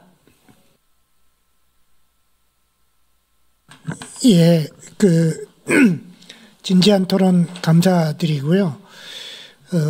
지금 이 나라로 보면 한국 경제가 가라앉느냐 이대로 사실 대전환의 시기에 항상 발전 경로에 올라서는 나라와 가라앉는 나라가 다시 나타나거든요.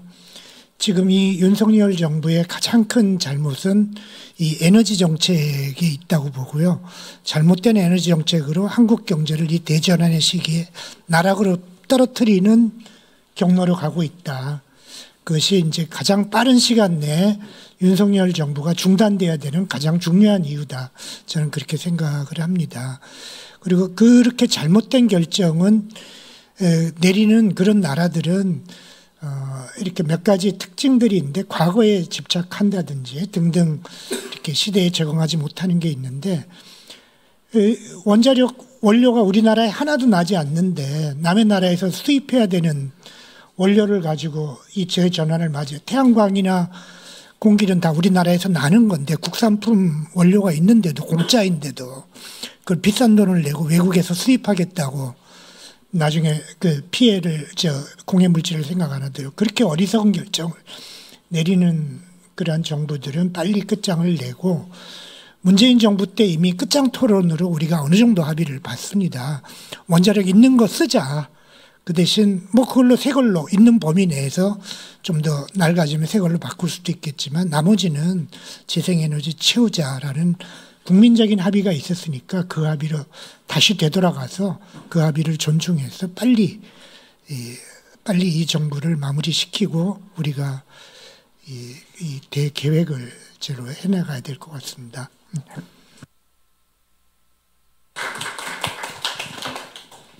네. 오늘 주제가 에너지 전환하고 기본소득인데 저는 이제 개통 문제를 좀 많이 얘기 드렸던 것 같아요. 왜냐하면 그게 돼야만이 또 한 걸음씩 나갈 수 있기 때문에 제가 좀 얘기를 드렸던 것 같고요. 이번 방학 때 제가 학교에서 우리 애들 가르치면서 신재생 에너지 공학이라는 과목을 제가 또 한 과목을 맡고 있는데 그 책을 썼어요. 신재생 에너지 공학이라는 책을 쓰면서 뒷부분에 이익 공유제에 대해서 제가 한 챕터를 냈습니다. 왜냐하면 학생들도 좀 이런 부분을 좀 알자. 뭐 이제 이익 공유제에 대한 디테일함은 없지만 이런 거다. 그리고 이런 유익함이 있고 신안군의 사례는 이렇고 뭐 이렇게 되니 학생들도 여기에 좀 관심을 가졌으면 좋겠다라고 이제 넣듯이 저희들이 민주당 문재인 정부 시절에도 많은 토론을 했습니다. 제가 여기뿐만이 아니라 토론을 수없이 했던 것 같은데요. 또 이렇게 정권이 바뀌고 오늘 또 앉아서 하는 이 토론이 감회가 새롭습니다. 이런 부분들이 하나하나 초석이 쌓여서 이 다음에 충분하게 그런 것들이 실행될 수 있는 그런 기반을 마련했으면 좋을 것 같습니다. 사실 신재생 에너지의 중요성은 누구나 알지만 막상 현장에 가보면 그런 여러 가지 걸림돌이 많거든요. 그래서 이런 논의를 통해서 하나하나 이제 그런 부분들이 해소되고 정책이 만들어질 때 그런 것들이 자연스럽게 또 이익 공유제라든지 모두에게 유익한 쪽으로 돌아가지 않겠는가 이런 생각을 갖습니다. 그래서 저는 학교에서 우리 젊은 애들한테도 그런 부분들을 하나하나 잘 가르치도록 하겠습니다. 감사합니다.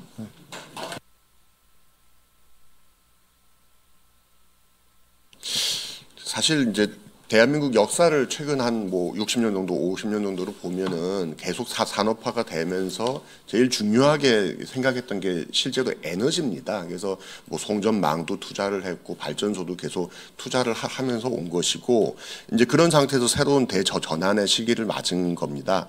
오늘 이제 처음에 아까 중간에 제가 토론하면서도 말씀드렸습니다만은 에너지 전환을 관련한 토론이 굉장히 기술적인 토론도 있습니다만은 오늘 얘기 나왔던 것처럼 이익을 어떻게 할 것인가에 대한 토론 또는 왜 전환을 해야만 할 것인가에 대한 토론 이런 게 사회적으로 굉장히 다각적으로 이루어져야지만 이 실제 기후 위기에서 왜 우리가 에너지 전환을 해야 되는지가 저는 설명이 될 거라고 생각합니다. 그래서 그런 측면에서는 앞으로 이쪽 기본 사회 포럼이나 아니면 기본 소득을 고민하셨던 분들과 좀 더 적극적으로 많이 토론을 할 수 있는 기회가 있었으면 좋겠고요. 굉장히 기술적인 쟁점으로 들어가면 한도 끝도 없이 들어갑니다만은 큰 틀에서는 결국은 사람이 하는 것이고 누가 할 것이냐, 어떤 관점과 내용을 갖고 갈 것인가라는 거기 때문에 저는 그런 의미에서 사실 재생에너지와 기본소득은 서로 만날 수 있는 지점이 굉장히 많다. 이렇게 생각합니다. 그래서 앞으로 더 많은 토론이 있었으면 좋겠습니다. 감사합니다. 예, 저는 사무처장입니다. 네. 저희 위원장님이 들으시면 저 기분 나빠져서 저는 뭐 지금 당장에 그 이제 10월 달부터 가장 바빠지시는 이제 국정감사가 시작될 텐데 이제 국정감사에서부터 이런 그 해상풍력의 지금 현재 문제점이라든지 이런 부분들은 좀 적나라하게 다뤄져야 된다라고 생각을 하고요. 특히 뭐 지금 그 송전망의 문제와 관련돼서도 그렇고 그 발전 공기업들이 경평에서의 그 재무 구조 개선 지표 때문에 투자를 못 하고 있는 이런 상황들, 이런 부분들에 대해서는 지금 당장에 좀 다뤄져야 될 문제라고 생각을 하고요. 그 오늘 이제 초반에도 이제 말씀드렸지만 에너지 전환과 공유부 기본소득, 특히 이렇게 이제 두 개를 연결시키는 시도는 저는 이제 대단히 좀 의미가 깊었고, 강남은 이사장님 그 발제문을 보면서도 저 토론이 정말 좀 좋은 토론이다, 이런 좀 생각을 했었습니다. 왜냐하면 저는 이제 에너지 전환의 중심에서 계속 생각을 하면서도 어떻게 이게 궁극적으로 속도감을 빨리 하냐 하는 문제도 있지만, 내용적으로 불평등을 완화하는 오히려 방향으로 에너지 전환이, 왜냐하면 햇빛과 바람이라고 하는 것은 원래부터도 모두의 것이었었으니까 좀 그런 차원에서 에너지 전환을 바라보는 이런 어떤 그 가치적인 개념들이 좀 확산이 될 필요가 있다, 좀 이런 생각을 합니다. 감사합니다. 네, 감사합니다. 오랜 시간 지금 이 토론이 진행이 됐는데도 오늘 많이 바쁘실 텐데도 끝까지 자리를 함께 해주시고 계시는 우리 김윤 의원님, 조계원 의원님, 서영석 의원님, 장종태 의원님, 민병덕 의원님께 진심으로 감사드립니다. 그리고 함께 끝까지 이 자리에 함께 해주신 우리 전혜원 그 연구원 부원장님, 그리고 함께 해주신 이 자리에 계신 모든 분들께 진심으로 감사드립니다. 그러면 오늘 토론을 이것으로 마치겠습니다. 감사합니다. 네.